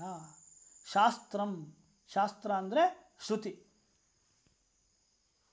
ಎಷ್ಟೆಲ್ಲ ಶ್ರುತಿವಾಕ್ಯಗಳನ್ನು ಶಂಕರ ತಿಳಿಸ್ಕೊಟ್ಟಿದ್ದಾರೆ. ಮುಂದೆ ಯುಕ್ತಿ ಅಂದರೆ ಮನನ, ಯುಕ್ತಿಯೂ ಕೂಡ ಪ್ರಮಾಣ. ಹೇಗೆ? ಈ ಬ್ರಹ್ಮಜ್ಞಾನದಿಂದ ಪ್ರಪಂಚ ನಾಶವಾಗತ್ತೆ. ಏಕೆ? ಪ್ರಪಂಚ ಅಜ್ಞಾನದಿಂದ ಕಲ್ಪಿಸಲ್ಪಟ್ಟಿರುವಂಥದ್ದು. ಯಾವುದು ಯಾವುದು ಅಜ್ಞಾನದಿಂದ ಕಲ್ಪಿಸಲ್ಪಟ್ಟಿದೆಯೋ ಅದು ಜ್ಞಾನದಿಂದ ನಾಶವಾಗತ್ತೆ. ಹೇಗೆ ಅಂದರೆ ಹಗ್ಗದಲ್ಲಿ ಕಂಡ ಹಾವು, ಇದು ಅನುಮಾನದ ಲಕ್ಷಣ. ಅಜ್ಞಾನದಿಂದ ಕಲ್ಪಿತವಾದಂತಹ ಪ್ರಪಂಚ ಬ್ರಹ್ಮಜ್ಞಾನದಿಂದ ನಾಶವಾಗತ್ತೆ. ಹೇಗೆ? ಅಜ್ಞಾನದಿಂದ ಕಂಡಂತಹ ಹಾವು ಹಗ್ಗದ ಜ್ಞಾನದಿಂದ ನಾಶವಾಯಿತೋ ಹಾಗೆ ಅಂತ ಯುಕ್ತಿ. ಇಷ್ಟು ಮಾತ್ರ ಪ್ರಮಾಣ ಅಲ್ಲ, ದೇಶಿಕೋಕ್ತಿ ಪ್ರಮಾಣಂ. ದೇಶಿಕ ಅಂದರೆ ಜೀವನ್ಮುಕ್ತರಾದವರು, ಗುರುಗಳು. ಗುರುಗಳ ಮಾತೂ ಕೂಡ ಪ್ರಮಾಣ. ನಮಗೆ ಹೇಗೆ ಉಪನಿಷತ್ತುಗಳು ಪ್ರಮಾಣವೋ ಹಾಗೆ ಶಂಕರರ ಒಂದೊಂದು ವಾಕ್ಯಗಳೂ ಕೂಡ ಪ್ರಮಾಣ. ವೇದಗಳಿಗೆ ಎಷ್ಟು ಪ್ರಾಮಾಣ್ಯ ಇದೆಯೋ ಅಷ್ಟೇ ಪ್ರಾಮಾಣ್ಯ ಶಂಕರರ ವಾಕ್ಯಕ್ಕೂ. ಅದು ಭಾಷ್ಯವಾಕ್ಯ ಇರಬಹುದು ಅಥವಾ ಇಂತಹ ಪ್ರಕರಣ ಗ್ರಂಥಗಳಿರಬಹುದು. ಅದಕ್ಕೆ ಎಷ್ಟು ಪ್ರಾಮಾಣ್ಯ ಅಂದರೆ ವೇದಾಂತದಲ್ಲಿ ಸಾಧನೆ ಮಾಡುವವರಿಗೆ ವೇದಗಳಲ್ಲಿ ಯಾವ ಪ್ರಾಮಾಣ್ಯ ಇದೆಯೋ ಅಷ್ಟೇ ಪ್ರಾಮಾಣ್ಯ ಗುರುಗಳ ವಾಕ್ಯದಲ್ಲೂ ಇರಬೇಕು. ಆಗ ಮಾತ್ರ ಅವನು ಸಾಧಕನಾಗ್ತಾನೆ. ಅದಕ್ಕೆ ಹೇಳ್ತಾರೆ ಶಂಕರರೇ, ದೇಶಿಕೋಕ್ತಿ ಪ್ರಮಾಣಂ. ದೇಶಿಕೋಕ್ತಿ ಅಂದರೆ ಗುರುಗಳು, ಆತ್ಮಜ್ಞಾನಿಗಳು, ಅವರ ಮಾತೂ ಪ್ರಮಾಣ. ಇಷ್ಟೇಯಾ ಅಂದರೆ ಇಷ್ಟೇ ಅಲ್ಲ. ಇದು ವೇದಾಂತದ ವಿಶೇಷ. ಹೊರಗಡೆಯ ಜ್ಞಾನವಾದರೆ ಇಷ್ಟೇ ಪ್ರಮಾಣ ಅಂತ ಹೇಳಬಹುದು, ಮೂರೇ ಪ್ರಮಾಣ ಹೊರಗಡೆಯ ವಿಚಾರಕ್ಕೆ. ಆದರೆ ಈ ವೇದಾಂತದ ವಿಚಾರಕ್ಕೆ ಸ್ವಾನುಭೂತಿಯೂ ಪ್ರಮಾಣ. ಹೇಗೆ ಸ್ವಾನುಭೂತಿ ಪ್ರಮಾಣ? ಸಾಧಕನಾದವನು ಮೊದಲು ಇದನ್ನೆಲ್ಲ ತಿಳ್ಕೊಂಡು ತಾನು ಹೀಗೇ ತಿಳ್ಕೊಂಡೆ ಅಂತ ಹೇಳ್ತಾನಲ್ಲ, ಅನುಭವವನ್ನು ಹೇಳ್ತಾನಲ್ಲ. ಅನುಭವವನ್ನು ಅವನು ಹೇಳೋದ್ರಿಂದ ಅವನ ಅನುಭವವೂ ಪ್ರಮಾಣ. ಅದನ್ನೇ 4ನೇ ಸೂತ್ರದಲ್ಲಿ ತತ್ವ ಸಮನ್ವಯಾತ್ ಎಂಬಂಥ ಸೂತ್ರದ ಭಾಷ್ಯದಲ್ಲಿ ಬರೆಯುತ್ತಾರೆ. ಈ ವೇದಾಂತದಲ್ಲಿ ಮಾತ್ರ ಅನುಭವ ಪರ್ಯಂತವಾಗಿ ಇರುವುದು ಜ್ಞಾನ. ಬೇರೆ ಸ್ವರ್ಗಕಾಮ ಯಜೇತ ಅಂತ ಮೀಮಾಂಸದಲ್ಲಿ ಹೇಳಿದಾಗ ಆ ಸ್ವರ್ಗದ ಅನುಭವ ಈಗ ಬದುಕಿರುವಾಗ ಬರೋದಿಲ್ಲ, ಸ್ವರ್ಗಕ್ಕೆ ಹೋದ ಮೇಲೆ ಬರಬೇಕಾಗತ್ತೆ. ಆದರೆ ಈ ಅಹಂ ಬ್ರಹ್ಮಾಸ್ಮಿ ಎಂಬ ಅನುಭವ ಸಾಧಕ ಸಾಧನೆ ಮಾಡಿ ತಾನೇ ಅನುಭವಿಸ್ತಾನೆ. ಸಾಧನೆ ಮಾಡಿದ್ದು ಈ ಶರೀರದಲ್ಲಿ, ಅನುಭವಿಸೋದು ಸ್ವರ್ಗಕ್ಕೆ ಹೋದ ಮೇಲೆ ಅಂತಲ್ಲ. ಅದಕ್ಕೆ ಸ್ವಾನುಭೂತಿ ಪ್ರಮಾಣಂ. ಅನುಭೂತಿ, ತನ್ನ ಅನುಭವವೂ ಕೂಡ ಈ ವೇದಾಂತದಲ್ಲಿ ಪ್ರಮಾಣವಾಗತ್ತೆ. ಒಟ್ಟು 4 ಪ್ರಮಾಣ: ಶ್ರುತಿಗಳ ಪ್ರಮಾಣ, ಯುಕ್ತಿಯ ಪ್ರಮಾಣ, ಗುರುಗಳ ವಾಕ್ಯ ಪ್ರಮಾಣ, ತನ್ನ ಅನುಭವ ಪ್ರಮಾಣ. ಏಕೆ ಅಂದರೆ ಜೀವನ್ಮುಕ್ತಿ ಹೊಂದಿದ ಮೇಲೆ ಇದು ಅನುಭವ ಅಂತಲ್ಲ. ನಾವು ಈ ಹಿಂದೆ ನೋಡಿದ್ದೇವೆ, ಸುಷುಪ್ತಿಯ ವರ್ಣನೆಯನ್ನು ಮಾಡುತ್ತೆ. ಸುಷುಪ್ತಿಯಲ್ಲಿ ಏನೂ ಇಲ್ಲ ಅಂತ ಶ್ರುತಿ ಹೇಳುತ್ತೆ. ಇದಕ್ಕೆ ಬೇರೆ ಏನಾದರೂ ಬೇಕಾ ಪ್ರಮಾಣ? ನಮ್ಮ ಅನುಭವವೇ ಇಲ್ವಾ ಪ್ರಮಾಣ?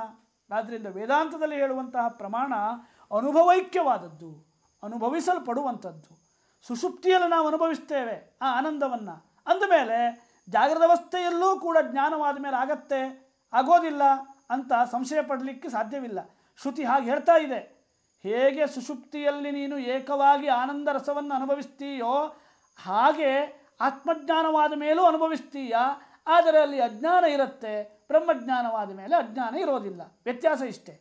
ಸುಷುಪ್ತಿಯ ಆನಂದಕ್ಕೂ ಬ್ರಹ್ಮಜ್ಞಾನದ ಆನಂದಕ್ಕೂ ಇರುವ ವ್ಯತ್ಯಾಸ ಏನು ಅಂದರೆ ಅಲ್ಲೂ ಕೂಡ ಸುಷುಪ್ತಿಯಲ್ಲಿ ಯಾವ ಭೇದವೂ ಇರೋದಿಲ್ಲ, ಶರೀರಾದಿಗಳ ಅನುಭವ ಇರೋದಿಲ್ಲ, ಪ್ರಪಂಚದ ಅನುಭವ ಇರೋದಿಲ್ಲ, ಭೇದಜ್ಞಾನ ಇರೋದಿಲ್ಲ, ಏಕರಸವಾದಂಥ ಅನುಭವ ಇರುತ್ತೆ. ಆದರೆ ಆ ಅನುಭವ ಯಾವಾಗಲೂ ಇರೋದಿಲ್ಲ, ಅದು ಎಚ್ಚರವಾದ ಮೇಲೆ ಹೊರಟು ಹೋಗುತ್ತೆ. ಎಚ್ಚರವಾದ ಮೇಲೆ ಹೊರಟೋಗುತ್ತೆ ಅಂದ್ರೇನು? ಹೊರಟು ಹೋಗೋದಿಲ್ಲ, ಅದು ಹೊರಟೋಗ್ಲಿಕ್ಕೆ ಹೊರಟು ಹೋಗುವ ಅನುಭವ ಅಲ್ಲ. ಆದರೆ ಅಜ್ಞಾನ ಹೊರಟು ಹೋಯಿತು ಅಂತ ಅಂದ್ಕೊಳ್ಳುತ್ತೆ. ಏಕೆಂದರೆ ಇಲ್ಲದೇ ಇರುವಂತಹ ಆತ್ಮಜ್ಞಾನ ಇವನಿಗೆ ಉಂಟಾಗೋದಲ್ಲ. ಆತ್ಮಜ್ಞಾನ ಈಗಲೂ ಇದೆ. ಇಲ್ಲಿ ವೇದಾಂತದಲ್ಲಿ ಹೇಳುವಂಥ ಆತ್ಮಜ್ಞಾನ ಮತ್ತೆ ಬರೋದು ಅಂತಲ್ಲ, ಆ ಬರುವಂಥದ್ದೇ ಅಲ್ಲ. ವೇದಾಂತದಲ್ಲಿ ಹೇಳುವ ಆತ್ಮಜ್ಞಾನ ಇರುವುದು ಕಾಣ್ತಾ ಇಲ್ಲ. ಹೇಗೆ? ಅಲ್ಲಿ ಕಂಡ ಹಗ್ಗ ಹಾವು ಹೊರಟು ಹೋದ್ಮೇಲೆ ಬಂತು ಅಂತಲ್ಲ, ಹಗ್ಗ ಯಾವಾಗಲೂ ಇದೆ. ಇರುವುದು ಹಗ್ಗವೇ, ಕಾಣುವುದು ಹಾವು.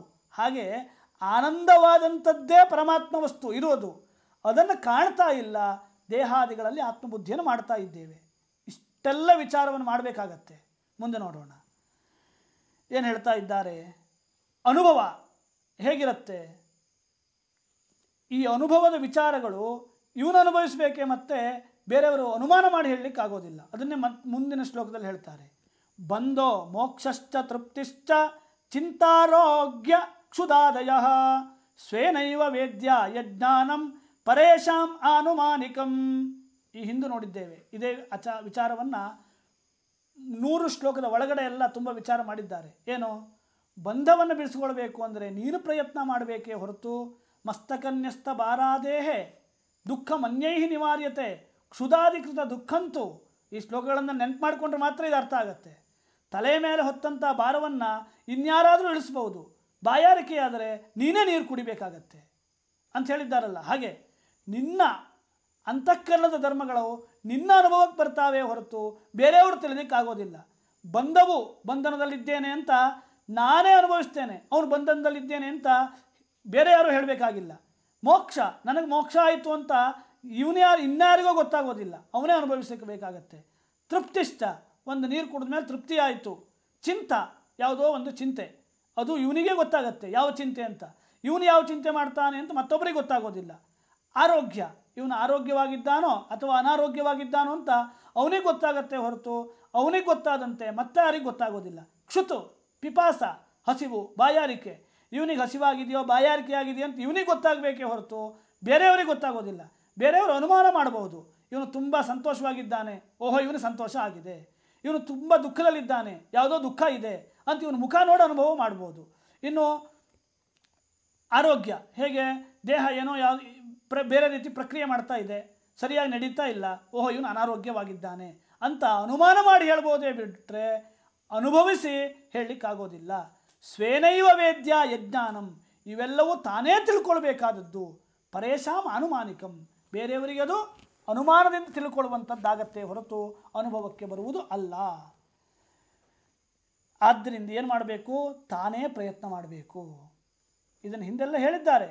ನೀನೇ ಪ್ರಯತ್ನ ಮಾಡು, ನೀನೇ ಪ್ರಯತ್ನ ಮಾಡು ಅಂತ ಹೇಳಿದ್ದಾರೆ. ಮತ್ತೆ ನೆನಪು ಮಾಡ್ತಾರೆ. ಅದಕ್ಕೆ ಮತ್ತೊಂದು ಉದಾಹರಣೆ ಕೊಡ್ತಾರೆ. ನದಿಯಲ್ಲಿ ಈಸಬೇಕಾಗಿದೆ. ಈಸಬೇಕು ಅಂದರೆ ಏನು ಮಾಡಬೇಕು? ಹೇಗೆ ಈಸು ಹೊಡಿಬೇಕು ಅಂತೆಲ್ಲ ಗೊತ್ತಿದ್ದವನ ಹತ್ರ ಚೆನ್ನಾಗಿ ತಿಳ್ಕೊಳ್ಬಹುದು. ತಿಳ್ಕೊಂಡ ಮೇಲೆ ನಮ್ಮ ಜೊತೆಗೆ ಅವನು ಬಂದು ಈಸು ಹೊಡಿಲಿಕ್ಕಾಗೋದಿಲ್ಲ. ಅವನು ತಟದಲ್ಲಿ ನಿಂತ್ಕೊಂಡು, ದಡದಲ್ಲಿ ನಿಂತ್ಕೊಂಡು ನೀನು ಕೈಕಾಲು ಬಡಿಬೇಕು, ಕಾಲು ಎತ್ತಬೇಕು, ಕೈ ಹೀಗೆ ಮಾಡಬೇಕು, ಮುಖವನ್ನು ಮೇಲೆತ್ತಬೇಕು, ಮುಂದೆ ಹೋಗ್ಲಿಕ್ಕೆ ಪ್ರಯತ್ನ ಮಾಡಬೇಕು ಅಂತೆಲ್ಲ ಈಸು ಹೊಡೆಯುವುದನ್ನು ಅವನು ಪ್ರಾಕ್ಟಿಕಲಾಗಿ ಹೇಳ್ಬಹುದಷ್ಟೇ. ಮಾಡಿ ತೋರಿಸ್ಲಿಕ್ಕೆ ಆಗೋದಿಲ್ಲ. ನಮ್ಮ ದೇಹವನ್ನು ತಗೊಂಡೋಗಿ ಅಲ್ಲಿ ನೂಕಿ ಇನ್ನೇನೋ ಮಾಡ್ಲಿಕ್ಕೆ ಆಗೋದಿಲ್ಲ. ನದಿ ಮಧ್ಯದಲ್ಲಿ ಏನು ಮಾಡ್ತಾನೆ? ತಟದಲ್ಲಿ ನಿಂತ್ಕೊಂಡು ಹೀಗೆ ಡೈರೆಕ್ಷನ್ ಮಾಡ್ತಾನೆ. ಹಾಗೆ ಮಾಡಿದರೆ ಇವನು ಈಸನ್ನು ಕಲಿತಾನೆ ಅಲ್ವಾ? ಹಾಗೆ ಶ್ರುತಿಗಳು, ಈ ಗುರುಗಳು ಕೂಡ ನೀನು ಹೀಗೆ ಸಾಧನೆ ಮಾಡಬೇಕು, ಹೀಗೆ ಸಮಾಧಿಗೆ ಹೋಗಬೇಕು, ಬ್ರಹ್ಮಸ್ವರೂಪ ಹೀಗಿದೆ, ಆತ್ಮಸ್ವರೂಪ ಹೀಗಿದೆ, ಪ್ರಪಂಚದ ಸ್ವರೂಪ ಹೀಗಿದೆ ಅಂತೆಲ್ಲ ಹೇಳ್ಬಹುದೇ ಹೊರತು ಇವನ ಅನುಭವಕ್ಕೆ ಬರುವಂತೆ ಮಾಡಲಿಕ್ಕೆ ಆಗೋದಿಲ್ಲ. ಗುರುಗಳಲ್ಲೂ ಆಗೋದಿಲ್ಲ, ಪ್ರಯತ್ನ ಬೇಕಾಗತ್ತೆ. ಅದನ್ನು ಹೇಳ್ತಾರೆ. ತಟಸ್ಥಿತ ಬೋಧಯಂತಿ ಗುರವಶ್ರುತಯೋ ಯಥಾ. ತಟಸ್ಥಿತ ಅಂತ ಅರ್ಥ ಹೇಳಿದ್ದೇನೆ. ಒಂದು ಅರ್ಥ ಇದು. ಅಂದರೆ ತಟದಲ್ಲಿ ನಿಂತವನು ನದಿಯನ್ನು ದಾಟೋದು ಹೇಗೆ ಅಂತ ಬಾಯಲ್ಲಿ ಹೇಳಬಹುದೇ ಹೊರತು ಇವನು ಅವನನ್ನು ಈಸಿ ದಾಟಿಸ್ಲಿಕ್ಕೆ ಆಗೋದಿಲ್ಲ. ಇನ್ನೊಂದು ಅರ್ಥ ತಟಸ್ಥಿತ ಅಂತ ಹೇಳೋದಕ್ಕೆ ಅರ್ಥ ಏನು ಅಂದರೆ ಹಾಗೇ ಇದ್ದುಕೊಂಡು ಅಂತ. ತಟಸ್ಥಿತ ಅಂದ್ರೇನು? ದಂಡೆಯ ಮೇಲೆ, ನದಿ ದಂಡೆ ಮೇಲೆ ನಿಂತ್ಕೊಂಡು ಹೇಳುವಂಥವನು ಒಂದರ್ಥ. ತಟಸ್ಥಿತ ಅಂದರೆ ತಟಸ್ಥವಾಗಿ ಹೇಳೋದು ಅಂತ. ಅಂದರೆ ಹಾಗೆ ಹೇಳ್ತಾವೆ ಇರುವ ವಿಚಾರವನ್ನು, ಅದನ್ನು ಮಾಡಲಿಕ್ಕಾಗೋದಿಲ್ಲ ಜ್ಞಾನವನ್ನು. ಬೋಧಯಂತಿ ಗುರವಶ್ರುತಯಸ್ತತ, ಗುರುಗಳಾಗಲಿ ಶ್ರುತಿಗಳಾಗಲಿ ಹಾಗೆ ಹೇಳ್ತಾವೆ. ಪ್ರಜ್ಞೆಯೇವ ತರೇದ್ ವಿದ್ವಾನ್, ತಾನು ಯೋಚನೆ ಮಾಡಿ ಎಷ್ಟು ಸುಳಿ ಇದ್ದರೆ, ಎಷ್ಟು ನದಿ ವೇಗ ಇದ್ದರೆ ಎಷ್ಟು ಕಾಲು ಬಡಿಬೇಕು, ಎಷ್ಟು ಆಳ ಇದ್ದರೆ ಎಷ್ಟು ಮೇಲೆ ಬರಬೇಕು ಅಂತೆಲ್ಲ ಇವನು ತನ್ನ ಪ್ರಜ್ಞೆಯೆಲ್ಲ ತಿಳ್ಕೊಂಡು ಈಸಬೇಕೇ ಹೊರತು ಅಲ್ಲಿ ಹಾಗೆ ಹೇಳಿದ್ದಾರೆ ಅದಕ್ಕೆ ಹೀಗೆ ಮಾಡ್ತೇನೆ ಅಂತ ಆಳ ಇದ್ದಲ್ಲೂ ಒಂದು ರೀತಿ ಮಾಡೋದು, ನೆರೆ ಜಾಸ್ತಿ ಬರ್ತಾ ಇದ್ದಾಗ ಮತ್ತೊಂದು ರೀತಿ ಮಾಡೋದು ಅಂತ ಆಗೋದಿಲ್ಲ. ತನ್ನ ಬುದ್ಧಿಯನ್ನು ಉಪಯೋಗಿಸ್ಕೊಂಡು ಈಸಿ ದಡವನ್ನು ದಾಟಬೇಕಾಗತ್ತೆ. ಪ್ರಜ್ಞೆಯೈವ ತರೇತ್ ವಿದ್ವಾನ್, ತಾನೂ ಯೋಚನೆ ಮಾಡಿ ಮನನ ಮಾಡಿ ನಿಧಿಧ್ಯಾಸನ ಮಾಡಿ ಆತ್ಮನನ್ನು ತಿಳ್ಕೊಳ್ಬೇಕು. ಪ್ರಜ್ಞೆ ಅಂದರೆ ಹಾಗೆ. ಇನ್ನು ಈಶ್ವರ ಅನುಗ್ರಹವೂ ಬೇಕಾಗತ್ತೆ. ಈಶ್ವರ ಅನುಗ್ರಹೀತಯ, ಈಶ್ವರ ಅನುಗ್ರಹದಿಂದ ತನ್ನ ಪ್ರಯತ್ನದಿಂದ ಗುರುಗಳ ಶ್ರುತಿಗಳ ಮಾತಿನಿಂದ ಆತ್ಮಜ್ಞಾನವನ್ನು ಹೊಂದಬೇಕು. ಹೀಗೆ ಸ್ವಾನುಭೂತ್ಯ ಸ್ವಯಂ ಜ್ಞಾತ್ವ ಸ್ವಮಾತ್ಮಾನಮಖಂಡಿತಂ ಸಂಸಿದ್ಧ ಸಮ್ಮುಖಂ ತಿಷ್ಠೇತ್ ನಿರ್ವಿಕಲ್ಪಾತ್ಮನಿ ನಿರ್ವಿಕಲ್ಪಾತ್ಮ ಆತ್ಮನಿ. ತಾನು ಹೇಗಿರಬೇಕು ಶಿಷ್ಯನಾದವನು? ಸ್ವಾನುಭೂತ್ಯ, ತಾನು ಚೆನ್ನಾಗಿ ತಿಳ್ಕೊಂಡು ತನ್ನ ಸ್ವಂ ತನ್ನ ಅಖಂಡಂ ಅಖಂಡಿತವಾದಂತಹ ಏಕರಸವಾದಂತಹ ತನ್ನ ಸ್ವರೂಪವನ್ನು ಆತ್ಮನ ಅಂದರೆ ತನ್ನ ಮನಸ್ಸಿನಲ್ಲಿ ಚೆನ್ನಾಗಿ ತಿಳ್ಕೊಂಡು ಸಂಸ್ಥಿತ ನಿರ್ವಿಕಲ್ಪ ಯಾವುದೇ ವಿಕಲ್ಪಗಳನ್ನು ಹೊಂದದೆ ಸಮ್ಮುಖಂ ಅಂದರೆ ಆತ್ಮಾಭಿಮುಖನಾಗಿ ಅಂದರೆ ಆತ್ಮನೇ ಆಗಿ ಆತ್ಮವೃತ್ತಿಯಿಂದ ಇರಬೇಕು ಅಂತ ಹೇಳ್ತಿದ್ದಾರೆ. ಇಷ್ಟೆಲ್ಲ ಹೇಳಿ ಈ ವೇದಾಂತದ ಸಂಕ್ಷಿಪ್ತವಾದಂತಹ ಅರ್ಥ ಏನು ಅಂತ ಯಾರಾದರೂ ಕೇಳಿದರೆ, ಶಂಕರರು ಬೇರೆ ಕಡೆ ಎಲ್ಲ ಹೇಳಿದ್ದಾರೆ. ಏನು, ನೂರಾರು ಗ್ರಂಥಗಳ ತಾತ್ಪರ್ಯ ಒಂದು ಶ್ಲೋಕದಲ್ಲಿ ಹೇಳಬೇಕು ಅಂದರೆ ಬ್ರಹ್ಮ ಸತ್ಯಂ ಜಗನ್ಮಿಥ್ಯಾ ಜೀವೋ ಬ್ರಹ್ಮ ಇವ ನಾಪರಃ, ಇದೇ ವೇದಾಂತದ ಡಿಂಡಿಮ ಅಂತ ಹೇಳಿದ್ದಾರೆ. ಹಾಗೆ ಈ ವಿವೇಕ ಚೂಡಾಮಣಿಯಲ್ಲೂ ಒಂದು ಮಾತನ್ನು ಹೇಳ್ತಾರೆ. ಇಡೀ ವಿವೇಕ ಚೂಡಾಮಣಿಯ ಅಥವಾ ಎಲ್ಲ ವೇದಾಂತಗಳ ಸಂಕ್ಷಿಪ್ತವಾದ ಅರ್ಥ ಏನು ಅಂತ ಹೇಳಿದರೆ ಒಂದೇ ಶ್ಲೋಕದಲ್ಲಿ ಹೇಳ್ತೇವೆ, ಕೇಳಿ. ವೇದಾಂತ ಸಿದ್ಧಾಂತ ನಿರುಕ್ತಿರೇಷ ಬ್ರಹ್ಮೈವ ಜೀವ ಸಕಲಂ ಜಗಚ್ಚ ಅಖಂಡ ರೂಪಸ್ಥಿತಿರೇವ ಮೋಕ್ಷ ಬ್ರಹ್ಮಾದ್ವಿತೀಯ ಶ್ರುತಯ ಪ್ರಮಾಣಂ. ಬೇರೆ ಏನೂ ಇಲ್ಲ, ವೇದಾಂತದಲ್ಲಿರೋದು ಇಷ್ಟೇ. ಇಷ್ಟನ್ನು ಹೇಳಲಿಕ್ಕೆ ಇಷ್ಟೆಲ್ಲ ಪ್ರಯತ್ನ. ಏನು, ವೇದಾಂತ ಸಿದ್ಧಾಂತ ನಿರುಕ್ತಿರೇಷ, ಎಲ್ಲ ವೇದಾಂತಗಳ ಸಿದ್ಧಾಂತದ ನಿರುಕ್ತಿ ಅಂದರೆ ಒಂದು ವಾಕ್ಯದಲ್ಲಿ ಹೇಳಬೇಕು ಅಂದರೆ ಬ್ರಹ್ಮೈವ ಜೀವ, ಯಾವ ಈ ಜೀವನಿದ್ದಾನೋ ಅವನು ಬ್ರಹ್ಮನೇ ಆಗಿದ್ದಾನೆ. ಮತ್ತು ಸಕಲಂ ಜಗಚ್ಚ, ಜಗಚ್ಚ ಅಂದರೆ ಚಕಾರ ಇದೆ, ಮತ್ತು ಈ ಜಗತ್ತೂ ಬ್ರಹ್ಮ ಇವ, ಜೀವ ಬ್ರಹ್ಮ ಇವ, ಈ ಜಗತ್ತೂ ಕೂಡ ಬ್ರಹ್ಮವೇ. ಸಕಲಂ ಜಗಚ್ಚ ಬ್ರಹ್ಮ ಇವ, ಆ ಚಕಾರ ಎರಡೂ ಕಡೆ ಬ್ರಹ್ಮ ಇವ ಎಂಬುದರಲ್ಲಿ ಅನ್ವಯ. ಜೀವನೂ ಬ್ರಹ್ಮನೇ ಅಥವಾ ಬ್ರಹ್ಮ ಜೀವ ಎರಡೂ ಒಂದೇ, ಪ್ರಪಂಚ ಮತ್ತು ಬ್ರಹ್ಮ ಎರಡೂ ಒಂದೇ ಅಂತ ಹೇಳೋದೇ ಅದ್ವೈತ. ದ್ವೈತ ಇಲ್ಲದೆ ಇರೋದು, ಜಗತ್ತೂ ಜೀವ ಹೇಳುವಂತಹ ಬೇರೆ ಇಲ್ಲದೆ ಬ್ರಹ್ಮ ಒಂದೇ ಇರೋದೇ ಅದ್ವೈತ. ಬ್ರಹ್ಮೈವ ಜೀವ ಸಕಲಂ ಜಗಚ್ಚ, ಬ್ರಹ್ಮವೇ ಜಗತ್ತು, ಬ್ರಹ್ಮವೇ ಜೀವ.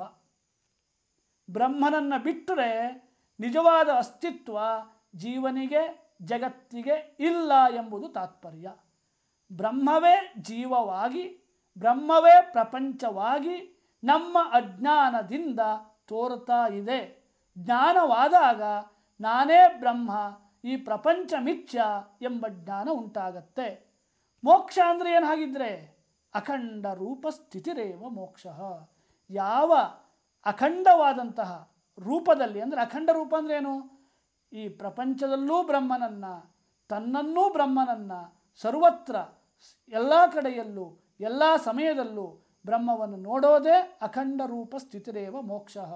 ಇಷ್ಟೆಲ್ಲ ನೀವು ಹೇಳ್ತೀರಾ ಅಂದರೆ ನಾವು ಹೇಳ್ತಾ ಇರೋದಲ್ಲ. ಆ ಬ್ರಹ್ಮಾದ್ವಿತೀಯ ಬ್ರಹ್ಮ ಒಂದೇ ಅಂತ ಹೇಳಲಿಕ್ಕೆ ನನ್ನ ಮಾತು ಪ್ರಮಾಣ ಅಲ್ಲ ಅಂತ ಶಂಕರ ಹೇಳ್ತಾರೆ.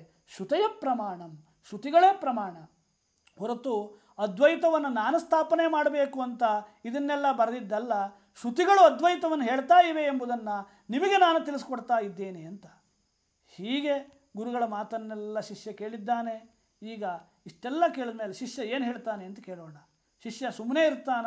ಸುಮ್ಮನೆ ಇರುವಂಥ ಶಿಷ್ಯನ ಇಲ್ಲಿ ಇಷ್ಟು ದಿವಸ ಇಷ್ಟೊತ್ತು ಉಪನ್ಯಾಸ ಕೇಳಿದವನು, ಅಥವಾ ಏನಾದರೂ ಸಾಧನೆ ಮಾಡಿ ತನ್ನ ಅನುಭವವನ್ನು ಹೇಳುವಂಥ ಶಿಷ್ಯನ ಅಂತ ಪ್ರಶ್ನೆಗೆ ನಮ್ಮಂಥ ಶಿಷ್ಯನಲ್ಲ ಅವನು. ತಾನು ಸಾಧನೆ ಮಾಡಿ ತನ್ನ ಅನುಭವವನ್ನು ಗುರುಗಳಿಗೆ ಹೇಳ್ತಾನೆ. ಈಗ ಇತಿ ಗುರು ವಚನಾತ್ ಶ್ರುತಿ ಪ್ರಮಾಣಾತ್ ಪರಮಮವಗಮ್ಯ ಸತತ್ವಮಾತ್ಮಯುಕ್ತ್ಯ ಪ್ರಶಮಿತಕರಣಃ ಸಮಾಹಿತಾತ್ಮ ಕ್ವಚಿತ್ ಅಚಲಾಕೃತಿ ಆತ್ಮನಿಷ್ಠಿತೋಭೂತ್. ಹೀಗೆ ಇಷ್ಟು ಸುದೀರ್ಘವಾದಂತಹ ಗುರುಗಳ ವಚನವನ್ನು, ಉಪನ್ಯಾಸವನ್ನು ಕೇಳಿ ಇತಿ ಗುರು ವಚನಾತ್ ಶ್ರುತಿ ಪ್ರಮಾಣಾತ್, ಗುರುಗಳ ಮಾತು ಹೇಗಿದೆ? ಶ್ರುತಿ ಪ್ರಮಾಣ. ಶ್ರುತಿಗಳ ಮಾತೇ ಗುರುಗಳ ಮಾತಾಗಿದೆ.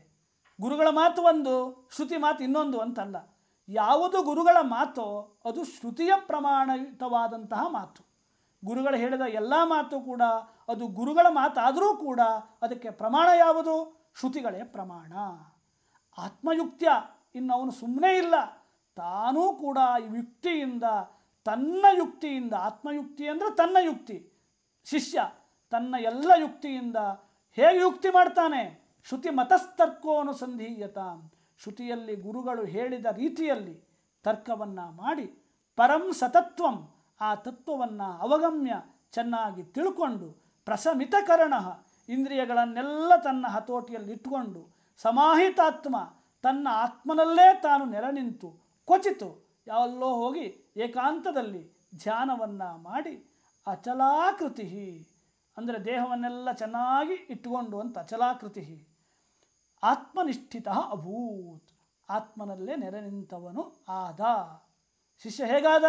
ಗುರುಗಳ ಮಾತು ಕೇಳಿ ತನ್ನ ಪ್ರಯತ್ನದಿಂದ ಇಂದ್ರಿಯಗಳನ್ನೆಲ್ಲ ನಿಗ್ರಹ ಇಟ್ಟುಕೊಂಡು ಏಕಾಂತದಲ್ಲಿ ಸುಸ್ಥಿತನಾಗಿ, ಅಂದರೆ ಶರೀರವನ್ನೆಲ್ಲ ಅಲ್ಲಾಡಿಸದೆ ಸುಸ್ಥಿತನಾಗಿ ಸಮಾಧಿಗೆ ಹೋಗಿ ಆತ್ಮನಿಷ್ಠೆಯನ್ನು ಹೊಂದಿ ಹೀಗೆ ಹೇಳ್ತಾನಂತೆ, ಕಿಂಚಿತ್ ಕಾಲಂ ಸಮಾಧಾಯ ಪರೇ ಬ್ರಹ್ಮಣಿ ಮಾನಸಂ. ಸ್ವಲ್ಪ ಹೊತ್ತು ಅಂದರೆ ಸುದೀರ್ಘವಾಗಿ, ನಮ್ಮ ದೃಷ್ಟಿಯಲ್ಲಿ ಸ್ವಲ್ಪ ಹೊತ್ತು. ಕಿಂಚಿತ್ ಕಾಲಂ ಸಮಾಧಾಯ, ಬ್ರಹ್ಮನಲ್ಲಿ ತನ್ನ ಮನಸ್ಸಿಟ್ಟು, ಅಂದರೆ ಆ ನಿರ್ವಿಕಲ್ಪಕ ಸಮಾಧಿಗೆ ಹೋಗಿ ಮತ್ತೆ ಹೊರಗಡೆ ಬಂದವನು ಹೇಳ್ತಾನೆ, ಯುತ್ಥಾಯ ಪರಮಾನಂದಂ, ಸಂತೋಷದಿಂದ ಇದಂ ವಚನಮಬ್ರವೀತ, ಈ ಮಾತನ್ನು ಹೇಳ್ತಾನಂತೆ. ಯಾವ ಮಾತು ಹೇಳ್ತಾನೆ? ಬುದ್ಧಿರ್ವಿನಿಷ್ಠ ಗಲಿತಾ ಪ್ರವೃತ್ತಿ ಬ್ರಹ್ಮಾತ್ಮನೋ ಏಕತಯಾಧಿಗತ್ಯ, ಇದಂ ನ ಜಾನೆ ಪ್ಯನಿದಂ ನ ಜಾನೆ ಕಿಂವಾ ಕಿಯದ್ವಾ ಸುಖಮಸ್ತ್ಯಪಾರಂ. ನನ್ನ ಬುದ್ಧಿ ಎಲ್ಲ ನಷ್ಟ ಆಯಿತು. ಅಂದ್ರೇನು? ನಾನು ಬುದ್ಧಿ ಹೋಯಿತು, ನಾನು ಹುಚ್ಚನಾದೆ ಅಂತಲ್ಲ, ನನಗೆ ಬುದ್ಧಿ ಕೆಲಸ ಮಾಡುವಂಥ ವೃತ್ತಿಯೇ ಇಲ್ಲ ಅಂತ ಅರ್ಥ. ಬುದ್ಧಿ ಅಂದ್ರೇನು? ವೃತ್ತಿ. ಇದು ಘಟ, ಇದು ಕೊಡಪಾನ ಹೇಳುವ ಬುದ್ಧಿ, ಇದು ವೃತ್ತಿ. ಯಾವ ಹೊರಗಡೆ ಬುದ್ಧಿಯೂ ಇಲ್ಲ ಅಂತ. ಭೇದ ಬುದ್ಧಿ ಇಲ್ಲ, ಅಭೇದ ಬುದ್ಧಿ ಉಂಟಾಗಿದೆ. ಬುದ್ಧಿರು ವಿನಿಷ್ಠ ಗಲಿತಾ ಪ್ರವೃತ್ತಿ, ಬುದ್ಧಿ ಇಲ್ಲದೇ ಇರೋದರಿಂದ ನನಗೆ ಯಾವ ಪ್ರವೃತ್ತಿಯೂ ಇಲ್ಲ. ನಾವು ಯಾವುದಾದ್ರೂ ಮೊದಲು ತಿಳ್ಕೊಳ್ತೇವೆ, ಜಾನಾತಿ ಯತತೆ, ಮೊದಲು ತಿಳ್ಕೊಳ್ತೇವೆ ಮತ್ತು ಯತ್ನ ಮಾಡ್ತೇವೆ. ಪ್ರವೃತ್ತಿ ಆಗಬೇಕು ಅಂದರೆ ಒಂದು ಜ್ಞಾನ ಬೇಕು ತಾನೇ. ಇದು ನನ್ನಲ್ಲಿಲ್ಲ, ಇದನ್ನು ಪಡೀಬೇಕು ಅಂತ ಮೊದಲು ಜ್ಞಾನ ಬೇಕು. ನನಗೆ ಮನೆ ಇಲ್ಲ, ಮನೆ ಕಟ್ಟಬೇಕು ಅಂತ ಮೊದಲು ಬುದ್ಧಿ ಬೇಕು, ಮತ್ತೆ ಮನೆ ಕಟ್ಟುವ ಪ್ರಯತ್ನ. ಅಂದರೆ ಮೊದಲು ಬುದ್ಧಿ, ನಂತರ ಪ್ರವೃತ್ತಿ. ಬುದ್ಧಿಯೇ ಇಲ್ಲದೇ ಇದ್ದಾಗ ಗಲಿತ ಪ್ರವೃತ್ತಿ, ನನ್ನ ಪ್ರವೃತ್ತಿ ಗಲಿತವಾಯಿತು, ಶಿಥಿಲವಾಯಿತು, ಪ್ರವೃತ್ತಿಯೇ ನನಗೆ ಬರ್ತಾ ಇಲ್ಲ ಅಂತ ಏನೋ ಮಾಡಬೇಕು ಅಂತ ಅವನಿಗೆ ಅನಿಸೋದಿಲ್ಲ, ಸುಮ್ಮನೆ ಕುಳಿತುಕೊಂಡಿರ್ತಾನೆ. ಬ್ರಹ್ಮಾತ್ಮನೋರೇಕತಯಾಧಿಗತ್ಯ ಆಗೋದು ಯಾವಾಗ? ನಾನು ಮತ್ತು ಪರಮಾತ್ಮ ವಸ್ತು ಒಂದೇ, ಬೇರೆಯಲ್ಲ ಅಂತ ಐಕ್ಯ ಉಂಟಾದಾಗ, ಅಧಿಗತ್ಯ ತಿಳ್ಕೊಂಡು ಭೇದವನ್ನು ಅವನು ಅಂದ್ಕೊಳ್ಳೋದಿಲ್ಲ. ಅದನ್ನೇ ಹೇಳ್ತಾರೆ, ಇದಂ ನ ಜಾನೆ ಅಂದರೆ ಇದು ಅಂತ ನಾನು ಯಾವುದನ್ನು ತಿಳ್ಕೊಳ್ಳೋದಿಲ್ಲ.